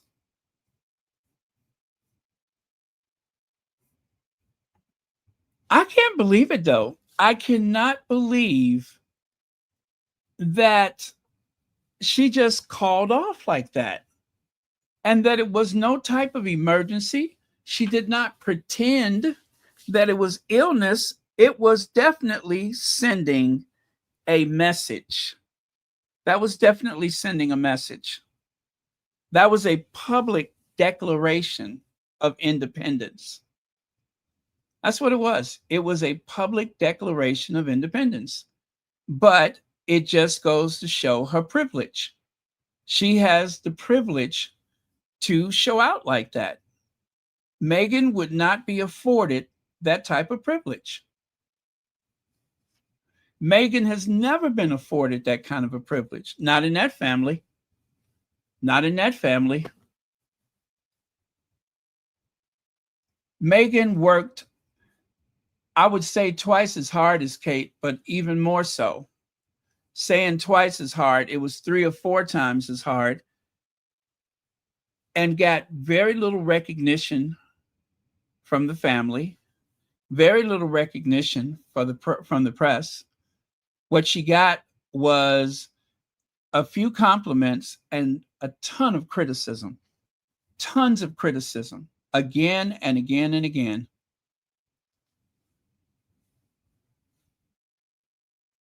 They just ran an article saying that Kate has inspired royal women to do the nude nail polish, some kind of pink blush nail polish, as though that's a trend that Kate started, which was really an excuse to run an article with her name. Trendsetter and Kate Middleton it's not consistent at all, not even within the royal family. She doesn't set trends, she just reimagines looks from other royals. When she went to the Caribbean, she dressed up as Queen Elizabeth. Quite often, she dresses up as Princess Diana. She dresses up as Meghan Markle. She dresses up as Queen Mary of Denmark. She's always imitating someone else. She's never just Kate Middleton. She does not have a style of her own. Anyway, you guys, that is the notorious JTB, and you can find him on TikTok. You can find him on TikTok, and he's not having it. Okay? He's not having it. Someone went into his comments, and I tell you, I almost felt sorry for the person. She had accused him of pulling women down. She said, he's a man and he's pulling women down. And why did she do that? Why did she do that? She would have been better served to have just left him alone. Because by the time he got through unpacking his adjectives, I knew she was in trouble when he said, well, you know what? The library is open. That is code for I'm about to read you. You're about to get read from A to Z. And I mean to tell you, he went there. And I don't suppose that she will ever go into his chats, his comment section again. She'd be foolish to do that. That was a huge mistake. Huge, big mistake.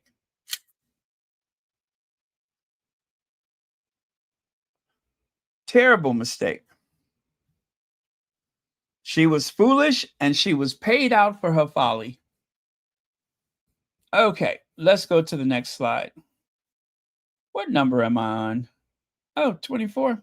Okay, business times. Buckingham Palace drafts Operation Reading Bridge. Operation Reading Bridge.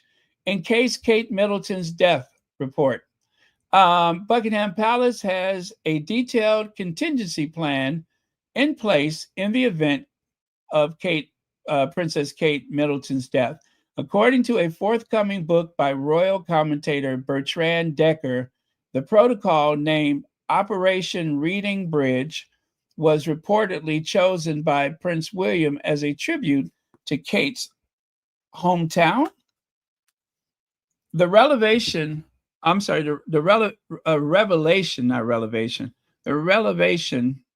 was published June the 4th by Le Figaro, ahead of the book's June 11th release. Well, somebody's got plans.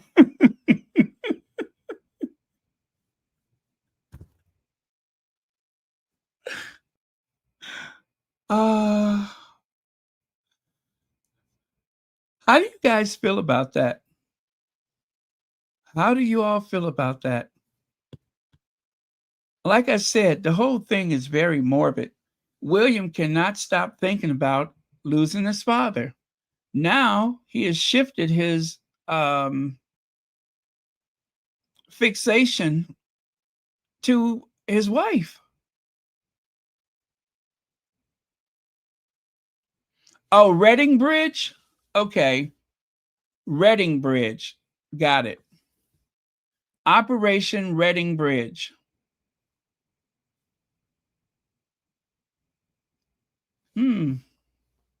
Speaking of reading or reading, did you all hear the notorious JTB?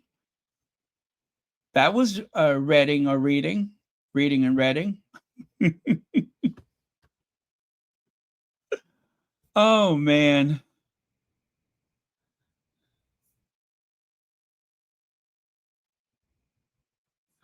Well, okay. So breaking, Kate and William labeled staggeringly out of touch and told to take a lesson from King and Camilla. As Henry VIII said, this is a large amount. This is more criticism of William and Kate. These are more negative headlines concerning William and Kate than we've seen in quite some time. Someone has been calling up the tabloids. Someone has been leaking and briefing. Hello? Is this the Daily Mail? Senior Royal here. Hello? Hello? Is this the Daily Mail? Senior Royal here. Somebody been talking.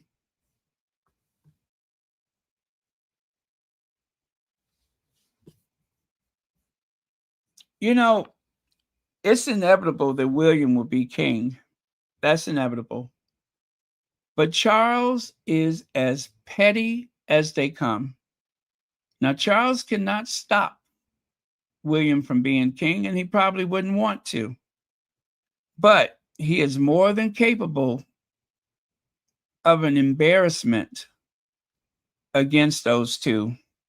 If he chose to go that direction, he could.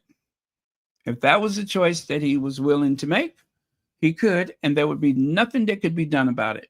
Nothing.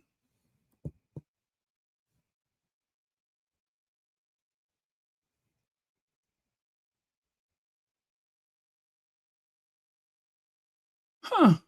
Prince William to undertake new engagement next week without Princess Kate by his side.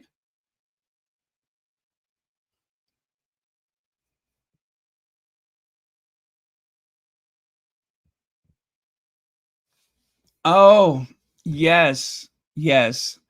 I wish I can find that one where he let me see if I can find the one where he let me see.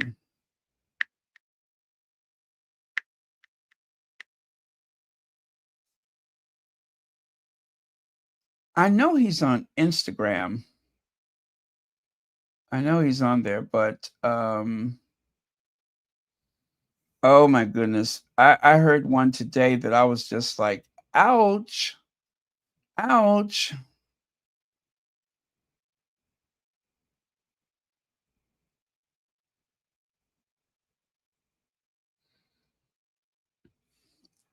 I don't know who went into his inbox, but they made a terrible mistake.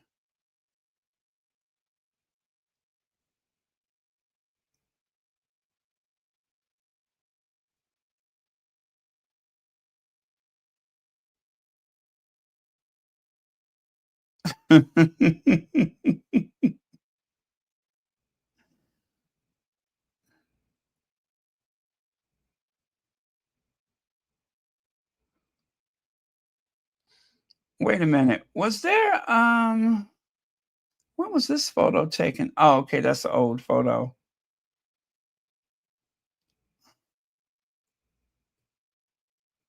Okay, that's an old photo.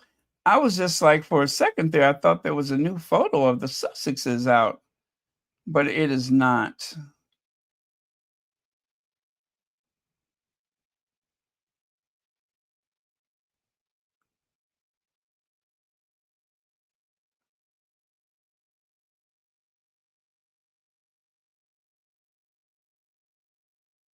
Huh.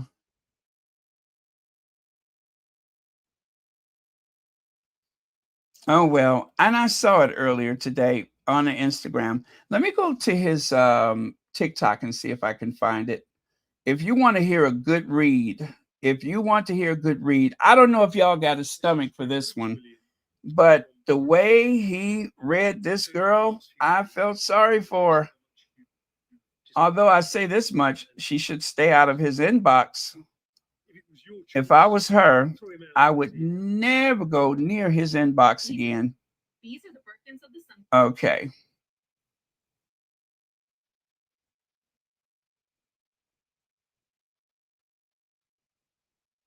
That was a huge mistake, going to his inbox.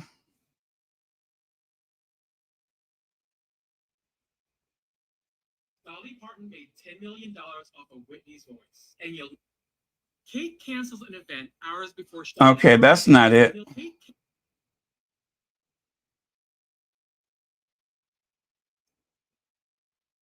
Oh, you thought you could come for me? Oh, this is it. This is it, you guys. Hold on a second. Now, in order to really do this justice, I need to take a screenshot. I need to take a screenshot. So give me just a second.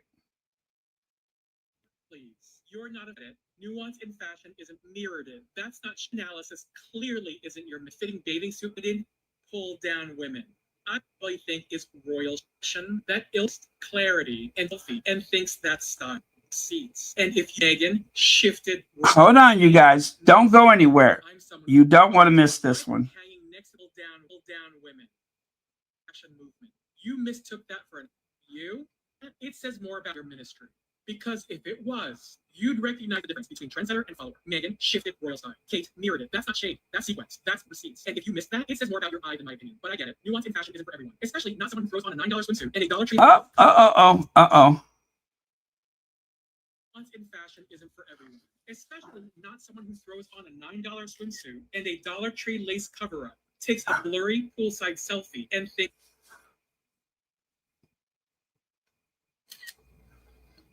Okay. Give me just a second. I'm almost there. You don't want to miss this read. You don't want to miss this read. Okay, you ready for it? Here goes. Sweetheart, get ready. The library's open. Let's go. You thought you could come for me with that little limp comment in. Okay, wait. I know you can't hear it. I know you can't hear it. 1 second.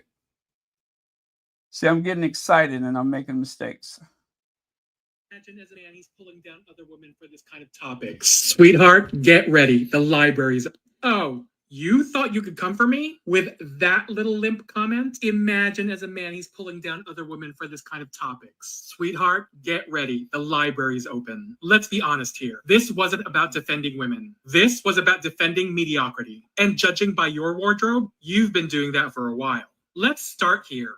Fashion analysis clearly isn't your ministry. Because if it was, you'd recognize the difference between trendsetter and follower. Meghan shifted royal style. Kate mirrored it. That's not shade. That's sequence. That's receipts. And if you missed that, it says more about your eye than my opinion. But I get it. Nuance in fashion isn't for everyone, especially not someone who throws on a $9 swimsuit and a Dollar Tree lace cover-up, takes a blurry poolside selfie, and thinks that's style. Girl, please. You're not offended by my commentary. You're offended that I made it, that I spoke confidently about something you barely understand. And suddenly your go-to defense is, but he's a man. No, sweetheart. I'm someone with taste, clarity, and a working sense of aesthetic history. You've got an Amazon cart full of things that should have stayed in 2013. You thought that polyester pink wrap was fashion? That ill-fitting bathing suit was a moment? You walked into my comment section looking like a clearance rack vacation and had the audacity to critique me? The delusion is tailored, pressed, and hanging next to the dusty Strathberry knockoff you probably think is royal chic. Let me be clear.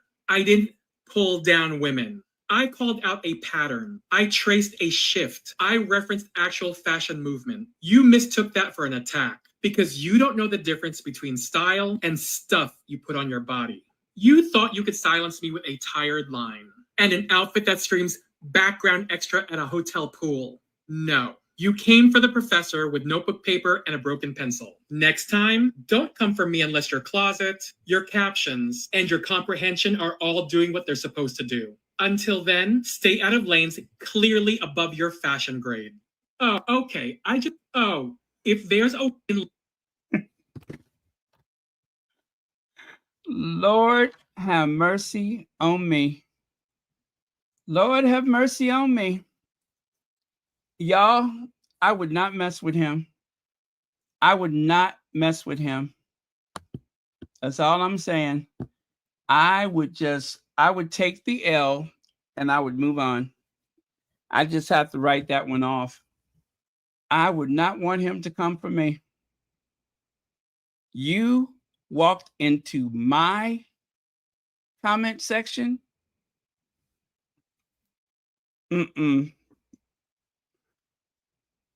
You came to my class with a notebook and a broken pencil. The library is open. Listen, leave her alone. Leave her alone, because she's gonna cut you and cut you and cut you. Woo! Yes, if you're having a bad day,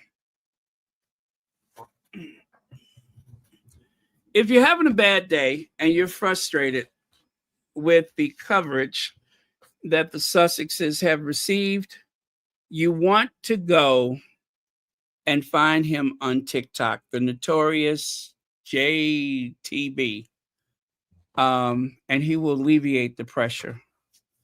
Oh, boy, I tell you, that was magnificent. It was like fire and music. That was an old school read on a new day. Yes. It was just like somebody opened up a fresh can of Planters peanuts. You know how when you pull that top and it make that hissing sound? As soon as he started, I heard some go. I heard that hissing sound.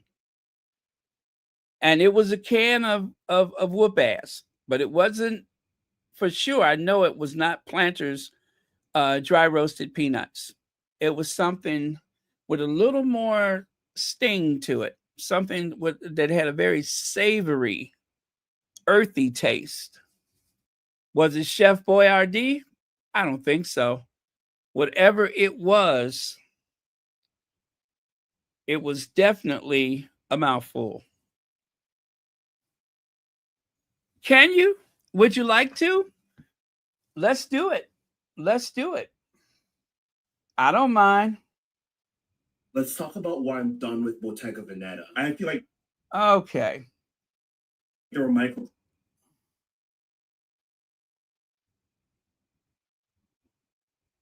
Okay. Let me see. Okay, let's bring this up. Dolly Parton made $10 million off of Whitney's voice. And you'll... Kate can't... What if I told you... Oh, okay. Okay, this is it. Oh, you thought you could come for me with that little limp comment? Imagine as a man he's pulling down other women for this kind of... Oh, I'm sorry. It's buffering. Sorry. Oh, you thought you could come for me with that little limp comment? Imagine as a man he's pulling down other women for this kind of... Oh, y'all, I'm so sorry. Topics. Sweetheart, get ready. The library's open. Let's be honest here. This wasn't about defending women. This was about defending mediocrity. And judging by your wardrobe, you've been doing that for a while. Let's start here. Fashion analysis clearly isn't your ministry. Because if it was, you'd recognize the difference between trendsetter and follower. Meghan shifted royal style. Kate mirrored it. That's not shade. That's sequence. That's receipts. And if you missed that, it says more about your eye than my opinion. But I get it. Nuance in fashion isn't for everyone, especially not someone who throws on a $9 swimsuit and a Dollar Tree lace cover-up, takes a blurry poolside selfie, and thinks that's style. Girl, please. You're not offended by my commentary. You're offended that I made it, that I spoke confidently about something you barely understand. And suddenly your go-to defense is, but he's a man. No, sweetheart. I'm someone with taste, clarity, and a working sense of aesthetic history. You've got an Amazon cart full of things that should have stayed in 2013. You thought that polyester pink wrap was fashion? That ill-fitting bathing suit was a moment? You walked into my comment section looking like a clearance rack vacation and had the audacity to critique me? The delusion is tailored, pressed, and hanging next to the dusty Strathberry knockoff you probably think is royal chic. Let me be clear. I didn't pull down women. I called out a pattern. I traced a shift. I referenced actual fashion movement. You mistook that for an attack because you don't know the difference between style and stuff you put on your body. You thought you could silence me with a tired line and an outfit that screams background extra at a hotel pool. No. You came for the professor with notebook paper and a broken pencil. Next time, don't come for me unless your closet, your captions, and your comprehension are all doing what they're supposed to do. Until then, stay out of lanes clearly above your fashion grade. Oh, youth?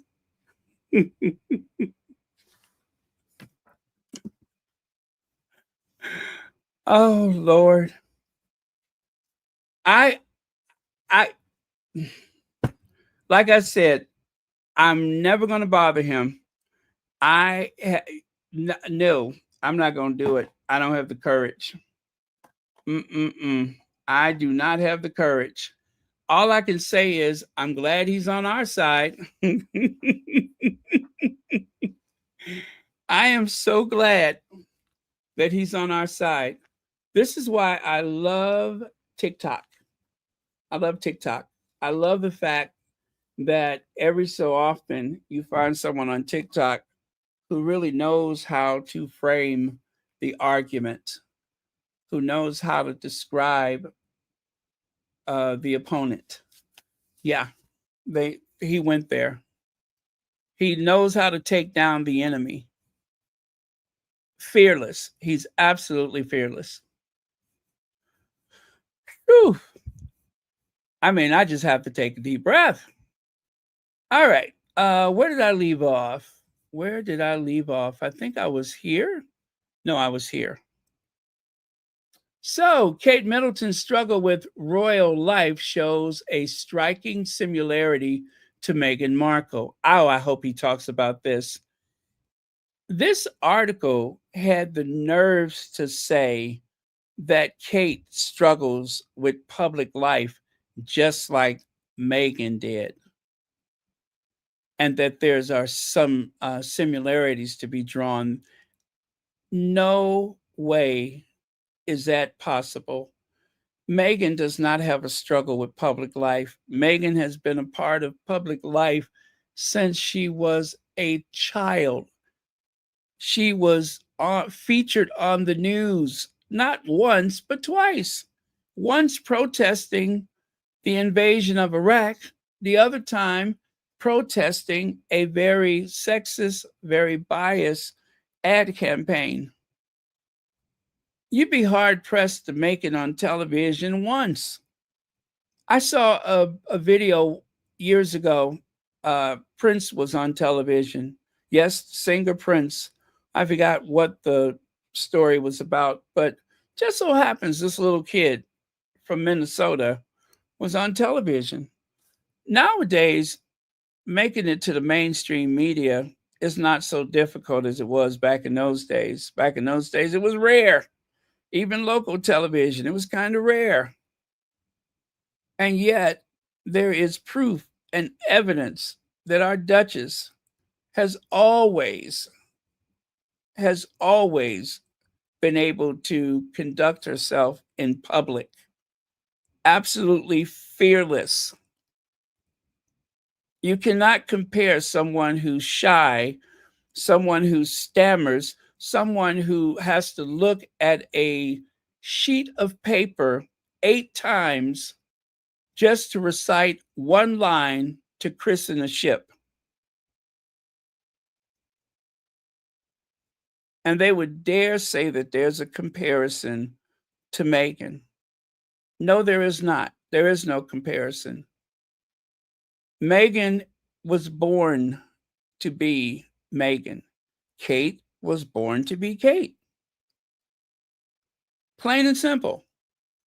Kate has had the best schools, the best educators. She's had everything that money can buy, except talent. She does not have any talent. Nothing of note. They used to say she could take pictures. Well, that has been proven an exaggeration. I don't know what she's good at. I would like to say she has a certain fashion sense, but as he said, she only emulates fashion. She does not set a trend. Everything she wears, you can point out someone famous that she was inspired by. And not just the style, but the actual outfit. She just goes and get the outfit.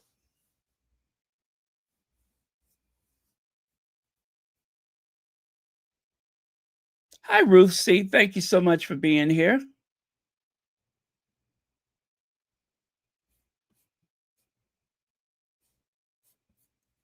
Yeah, that article was ridiculous. It did not make any sense.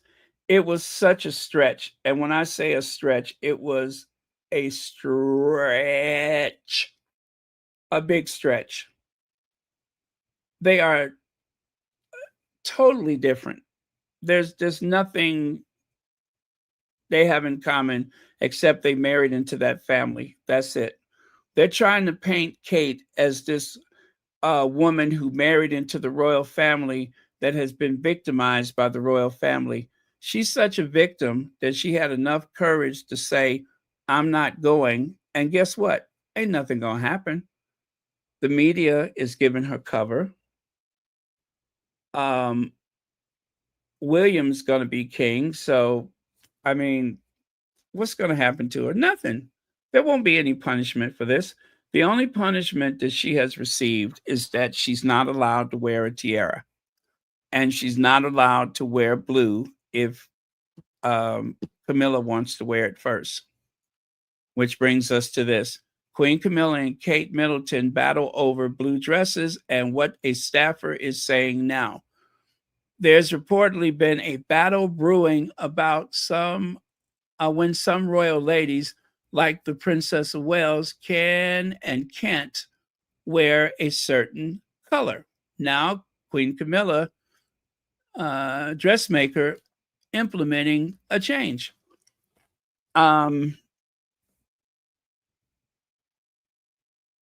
That's Kate's favorite color of blue, her favorite shade of blue. But on some of those occasions when Kate would love to wear that color, she can't because Camilla said she can't. Plain and simple. Now, she's gotten away with it at least one time that I know of. And that was when they went to Scotland and it looked like the Order of the Garter, but it was some other occasion.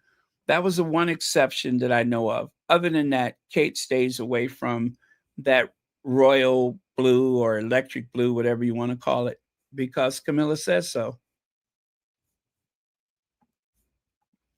And then, of course, there was the tiara gate.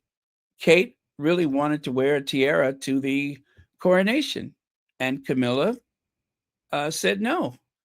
Camilla wanted to make sure that no other woman walked into that abbey wearing a tiara, which traditionally for the coronation, the women were allowed, married women, of course, were allowed to wear tiaras. Kate was prohibited. So what did she do? She went and found a headpiece made of crystal that cost tens of thousands of dollars, custom made just for her, which of course really stole the moment from Camilla.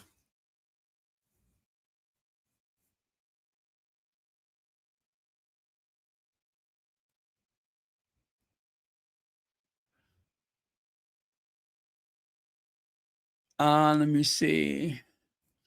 Yeah, of course. Meghan said that the senior women in the household, you know, they get the first dibs as to what colors are worn on which occasions. But that particular blue is Kate's favorite. That is her favorite. And she has been prohibited from wearing it.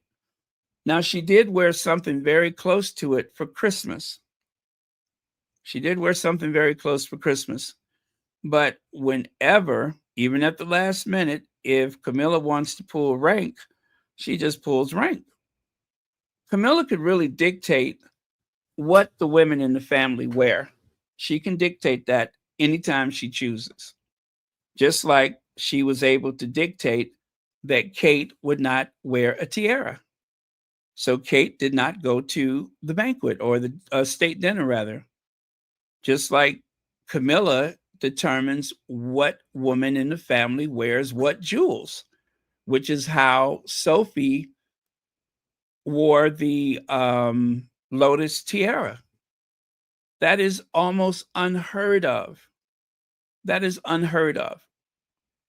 Kate is of a rank as Princess of Wales that no one should have been able to wear that tiara. There was no reason for Sophie to wear that tiara except someone was being spiteful. Someone was putting Kate in her place. It seems like such a petty little thing, but that's very serious. That is very serious because it shows that your status means nothing to someone that is more senior than you are within the royal family. And I believe Camilla has been pulling rank. I don't think Queen Elizabeth would have been that strict.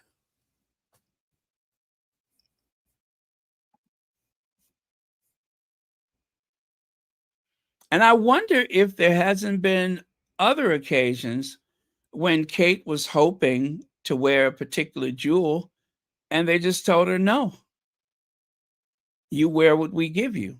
You don't get to wear what you want.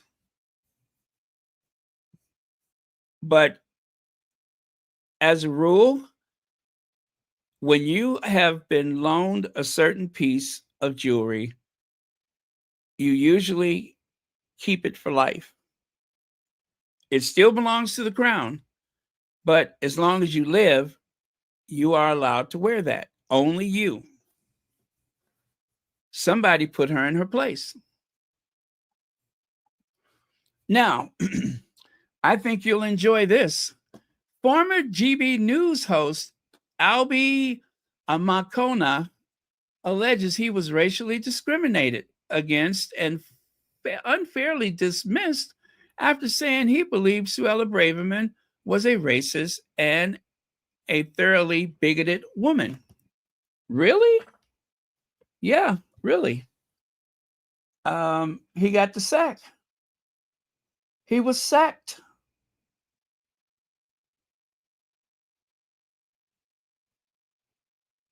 I'm a former GB News host who was sacked for calling someone I believe to be racist a racist. I started at GB News because it was edgy, it was all about free speech, it was about doing things differently. But the more and more I started working there, I felt like I was confronted with just the most awful opinions, you know, things that were undeniably racist, homophobic, just downright bigoted. And then when I called Suella Braverman racist and a thoroughly bigoted woman, I was dropped. I believe she is actually racist and a thoroughly bigoted woman. There are former colleagues of mine who are white, like Carol Malone, who have said similar things, like calling Diane Abbott a bigot. She is a bigot. She is what a bigot looks like. And they still remain at the channel with no sort of reprimand whatsoever. I'm taking the fight to GB News through an employment tribunal. They need to be held to account for the way that they treat their employees. They need to be held to account for the way that they treat their black on-air members of staff differently to their white on-air members of staff. And they need to be held to account for the way that they report the news.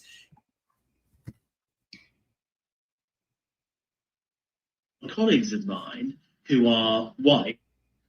Well. If that isn't the black calling the pot kettle, if that isn't the black calling the pot kettle,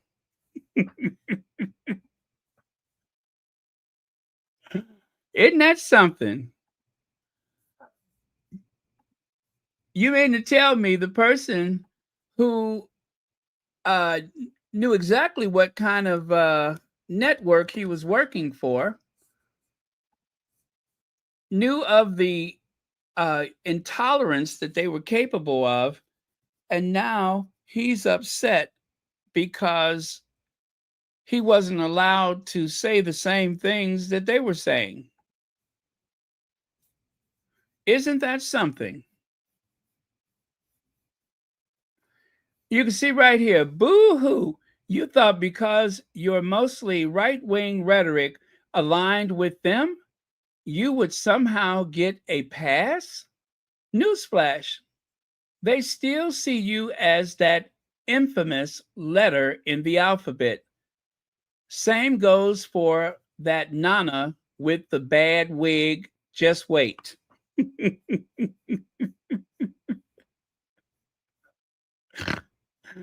Woo! Same thing goes for Nana with the bad wig. Just wait. Lord have mercy.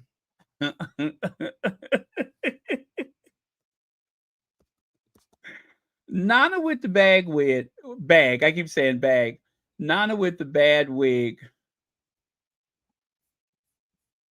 That King Charles may never be.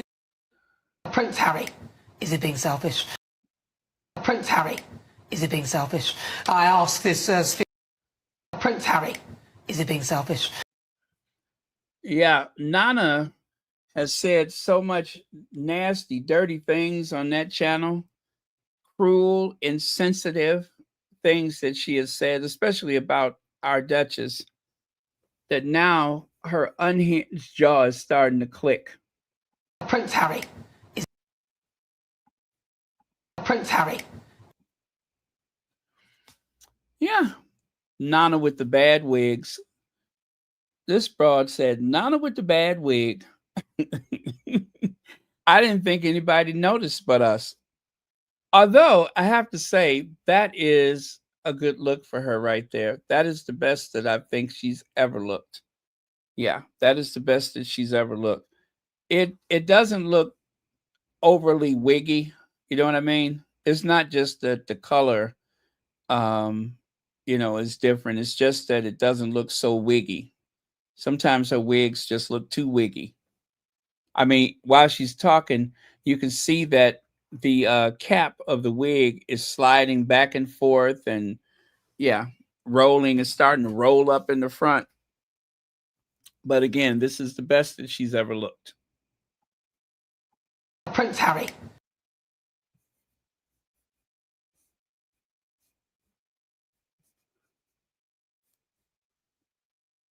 Anyway, sorry, boo.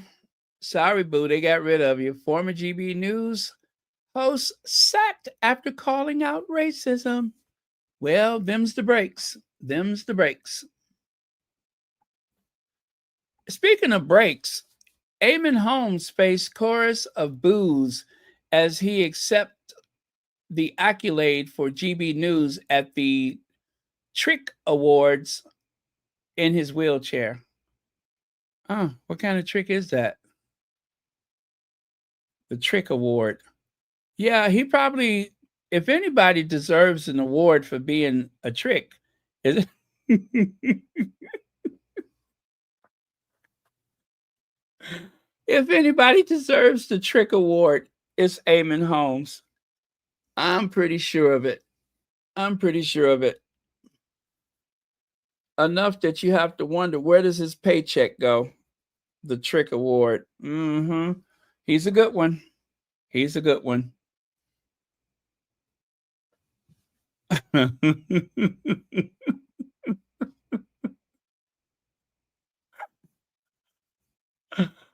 Oh, you guys, I feel like I've been a bad influence on you all. You all didn't start off like this. I have been a bad, terrible influence. I have allowed my frustration to show its face in mixed company, and I don't think that we'll ever be the same. I do apologize for I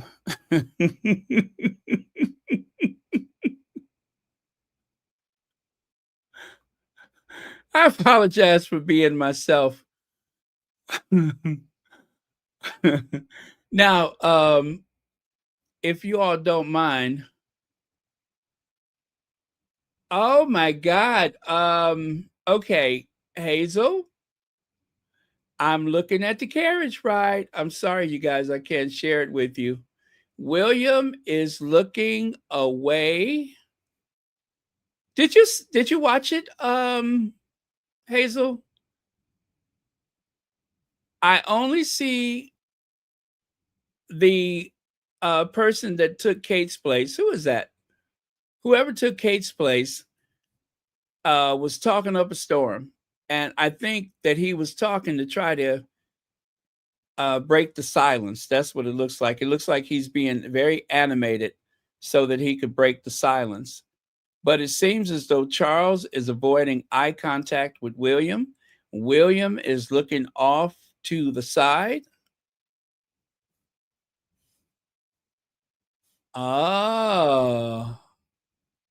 Now, you guys, this is only a small portion of the ride. It's not the complete ride. Camilla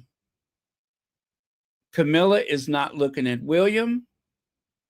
Charles is not looking at William, and William are not looking at them. That's what I can see so far. William only started smiling when they got near people. There are people on the other side of the rail and on the other side of the hedges, and that's when William began to smile and wave to them. But aside from that, I do not see any direct conversation with his father and his stepmother. None. And it seems as though as soon as they got out the carriage, they went their separate ways. Charles and Camilla went their way, and William went his way. Oh, the Saudi prince. Okay. My goodness. I was always like this. Okay. Okay. Okay. All right. I hear you.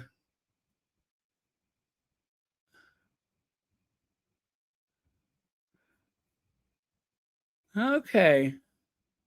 Well, so let me just say that photo of William in the carriage did not really differ from the watching the actual video. That is interesting. Thank you for sending me that. Wow. Okay. And listen, the only reason I'm saying that, you guys, is because um I don't I'm not wishing anything bad on anybody in that family. I just find it interesting and ironic that with all of the devious stuff that they have done to Harry and Meghan, to see that there is no honor among thieves, so to speak. There is no honor among thieves, and that they're not faring any better without Harry and Meghan there. You know, people like to believe that if Harry and Meghan was there, that they would never have a moment's peace. But they're what, 5,000 miles away, and the left behind royals who are in the most privileged positions cannot seem to get their act together. It is a very serious thing what Kate did, because it was really disrespectful to Charles. Very disrespectful. It was disrespectful even more so because she didn't have enough sense to say that she didn't feel well. She just said, I'm trying to find balance. And that sounds very petty. That's really in your face with it. That is being in your face with it.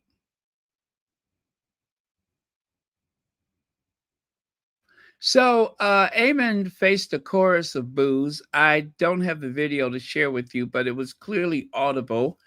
And well, it is the first appearance, aside from the television show. It is the first appearance that I've seen since this spot of bother, when poor Eamon somehow decided that he thought he would flip out the chair.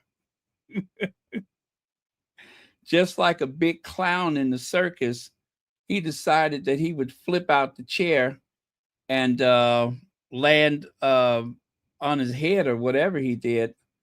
I'm shocked by that. It seemed like he would have a bit more dignity in the workplace than throwing himself out of a chair. I mean, is it because a younger, more attractive man was getting all the attention, and the only thing that he could think of to get the attention back upon himself was to just heave himself?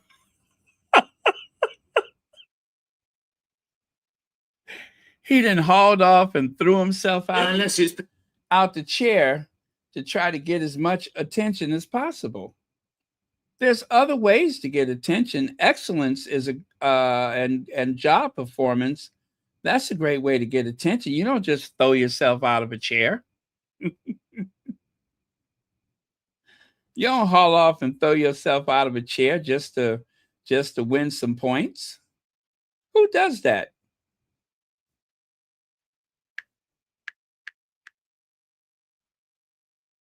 Yeah, he didn't just threw himself out the chair trying to garner as much attention as possible. Wouldn't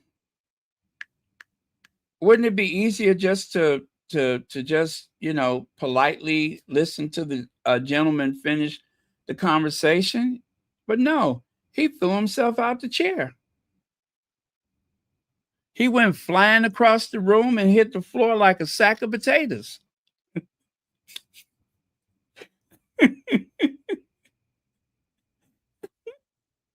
like somebody threw a 200-pound sack of potatoes across the room. It was very undignified. I mean, how do you recover from that? You're sitting there talking. The man was making some great points, and then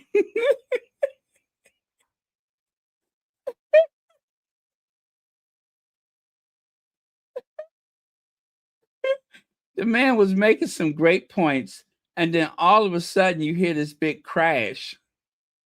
You don't know what it is. It's Eamon home. He done threw himself out the chair and went flying across the room like a 250-pound sack of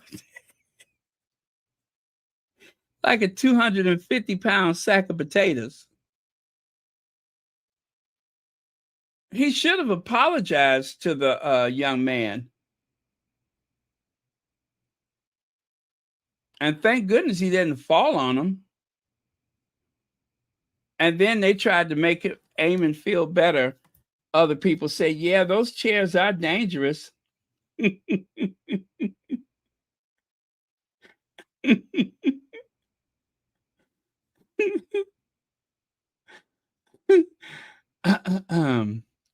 But yeah, I think he was just trying to get some attention. He was so pressed for attention that he literally threw himself across the room just to try to flex.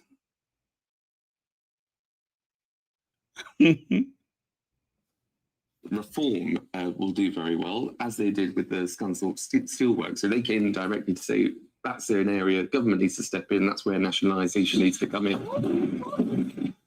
Oh my gosh. Okay, forget it. Fine. Just carry on. And so look, there's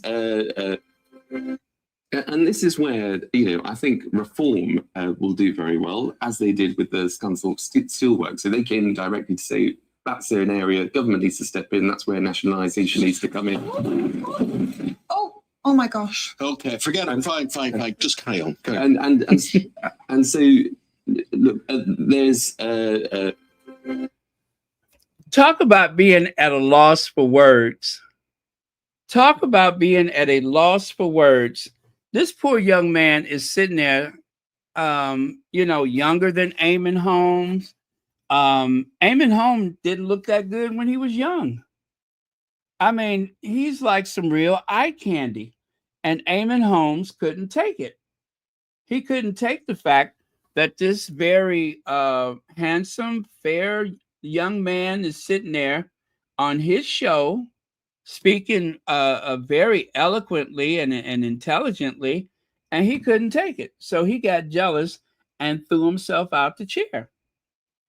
And this is where, I think reform will do very well, as they did with the Scunthorpe steelwork. So they came directly to say that's an area government needs to step in. That's where nationalisation needs to come in. Oh my gosh. Okay, forget it. Fine. Just carry on. And so look, there's buying a. Isn't that something? Eamon Holmes. Fine. He up there talking about fine. Moment Eamon Holmes, 65, fell off of his chair live on GB News 2 weeks after being rushed to hospital when he collapsed at home.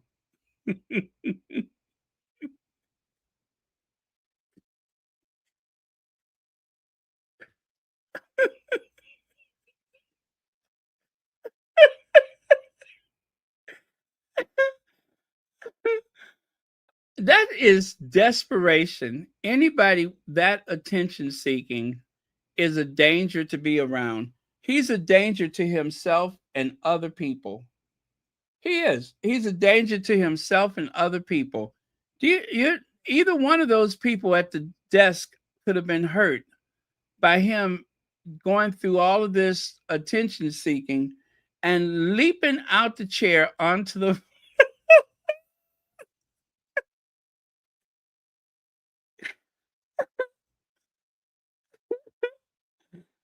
I couldn't work with him. You know that? I couldn't work with him. I couldn't. I'd be sitting there the whole time thinking, okay, he's subject to throw himself off the chair again. He's subject to throw himself off the chair. Look out, look out. He's subject to throw himself off the chair.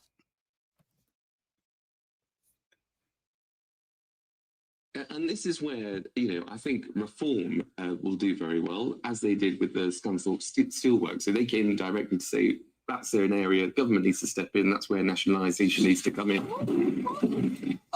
Oh my gosh. Okay, forget it. Fine. Just carry on. Go. And so, look, there's. But you're not fine. You're not fine. You are literally standing on your head. You're not fine. If you were fine, you would have stayed in.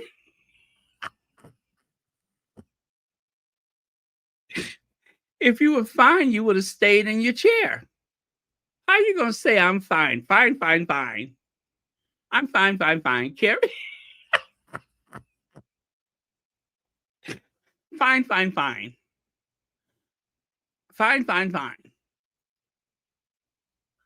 But you're not fine. You're upside down. You're not fine. How are you fine and the bottom of your shoes are facing the ceiling?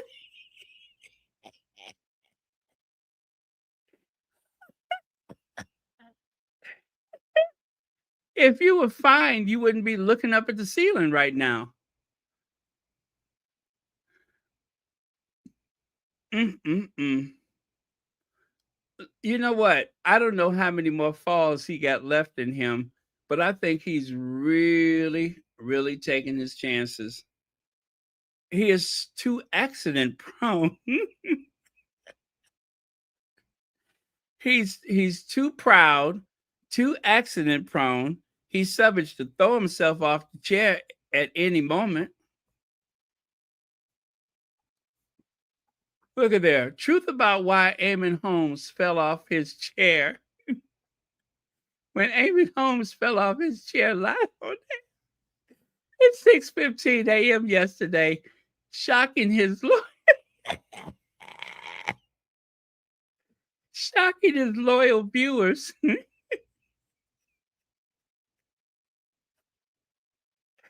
There was an outpouring of concern. But for his GB News colleague, it was a familiar scene.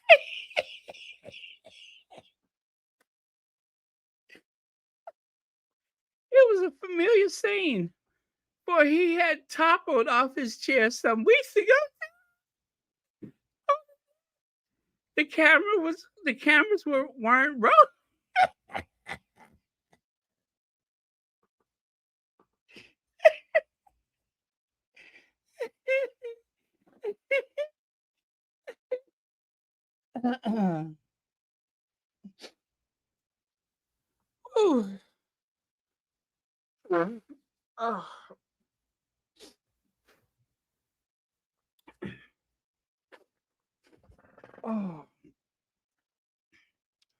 Only then the cameras weren't rolling. You mean to tell me that he fell out of that same chair weeks ago and he thought it was a good idea to crawl back up in that chair just so that he could sit up nice and high and everything? This guy is a one-man disaster movie. He's in an awful lot of pain. Eamon Holmes, 62, that was 3 years before that, fractured his shoulder from a fall down the stairs, causing him to undergo another surgery, another operation just weeks after spinal surgery. He just had spinal surgery, and to celebrate, he threw himself down the steps so that he could fracture his shoulder. That is a lot of attention seeking. It really is. They shouldn't operate on him physically. They should not do that. They need to go a little higher because there's something wrong with his head. There's something wrong with his mind. And one of these days, they're going to lock him up. That's what's going to happen. They're going to lock him up for his own safety. And that poor kid, I wonder if that was the first time. What if that was the first time that he ever met Eamon Holmes?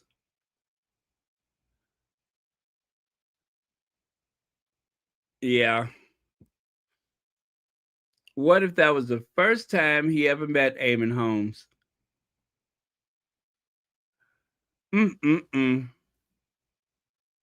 Yeah, he's a living crash test dummy. Instead of putting those dummies inside of those cars, they should just have Eamon Holmes do it. He probably has developed a technique of survival that even a crash test dummy doesn't have.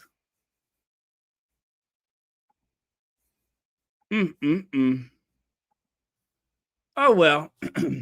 5 billion cut to disability support, £500 million for the royals. Look who's been trolling the royal family again. Graham Smith. We have our priorities wrong, he says. And over here, announcement today by Prince William and his Earthshot Prize team that whatever museum tomorrow in Rio de Janeiro will host this year's final.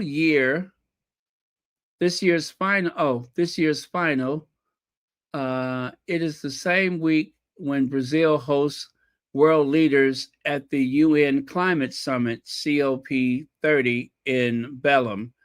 Well, Graham Smith says they had to have have it coincide with the COP to get some of the media attention it receives. Now, you guys know what's going to happen, don't you?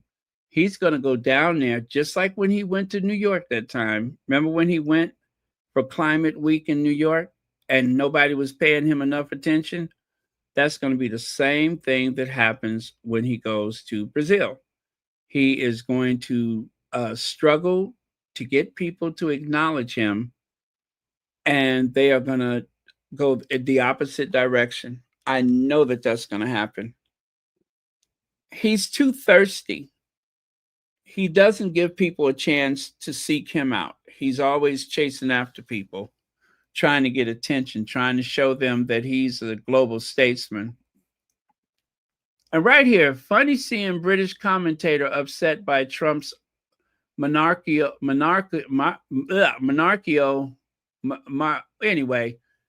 like a monarch pretensions when they ignore the same here. A corrupt billionaire head of state demanding a military parade for his birthday was the subject. So,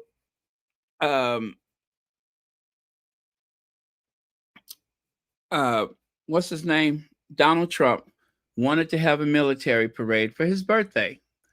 We don't usually do military parades for birthdays, but that's what he wanted. And it was a big disaster. They say about 8,000 people showed up.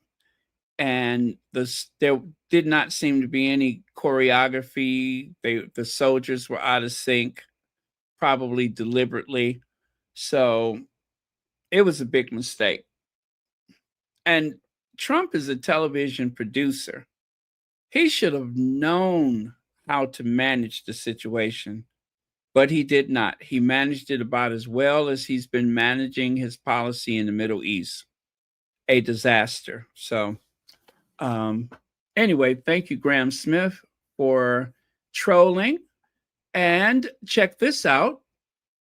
The Buckingham Palace has put some Windrush heroes on display. They're acknowledging the Windrush generation.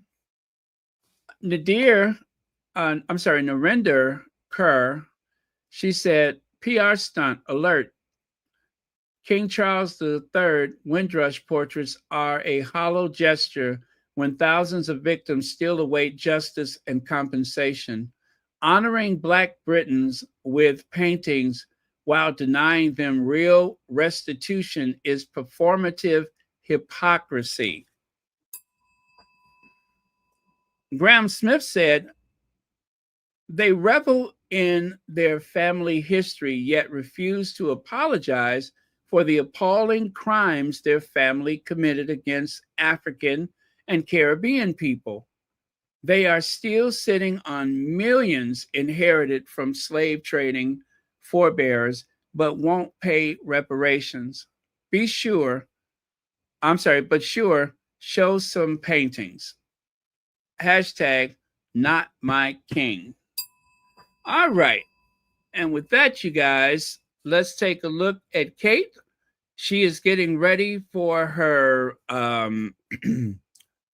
her performance, and that, of course, is the Wimbledon. Who knows what outfit she'll wear this year? But as you can see how when she's holding that trophy, all her color comes back. She always looks pale and stale, but when she holds that trophy for the Wimbledon, all of a sudden she looks 10 years younger. Isn't that incredible? Speaking of incredible, check this out, you guys. That person who loves to criticize, who loves to question the Duchess of Sussex, that negative, nasty individual with that big gummy smile of hers, if that is her, that negative, nasty individual who decided to take a little step stool with her so that she can stand above the crowd and take photos of the royal family. Very interesting that she would leave the U.S. and go over there for an event like that, just so that she could photograph them. Who knows? Maybe she's writing a book or something like that. Whatever it is, I see she didn't bother dressing up for the occasion. She looks like a clerk at a convenience store. And again, you can see why there was the telltale smell of bacon on the mall during the Troop in the Colors. That smell was one gigantic thigh creating so much heat and friction against the other gigantic thigh that the air was permeated with the smell of bacon. As they say, move over, bacon. Here comes sizzling. Anyway, Gums was there on the mall to take pictures of the royals. And of course, seeing her carrying that stool, the only thing that came to mind was P.T. Barnum. Yes, Ringling Brothers and Barnum and Bailey Circus with those performing elephants standing on a stool. I'm sorry, I just cannot stop seeing it. Well, don't ask me how I found this out, but I found out which hotel she was staying, and I found out that she left something in the room. And anyway, I had my friend that worked at the hotel take a photo of it. Yeah. Would you all like to see what it was? She left something behind in the room. I know, I couldn't believe it either. Yeah, this is what she left behind. A big, gigantic pair of granny bloomers. Those big, gigantic granny bloomers that come 3 in the pack. You know the ones I'm talking about. They come 3 in the pack. They sell them at the FW Woolworths. And of course, those are the queen size. She left those big granny bloomers in the hotel room. And if you all know how to get in touch with her, the hotel would like to return them. In the meantime, they had somebody else catch the other end of them and walk up to them so they could fold them, like a flag or something like that. But the shipping is going to be horrendous because anything that big, and it's not a parachute, that is going to be a very costly shipping. So I don't even know if it's worth sending them, but it looks like they were custom made just for her.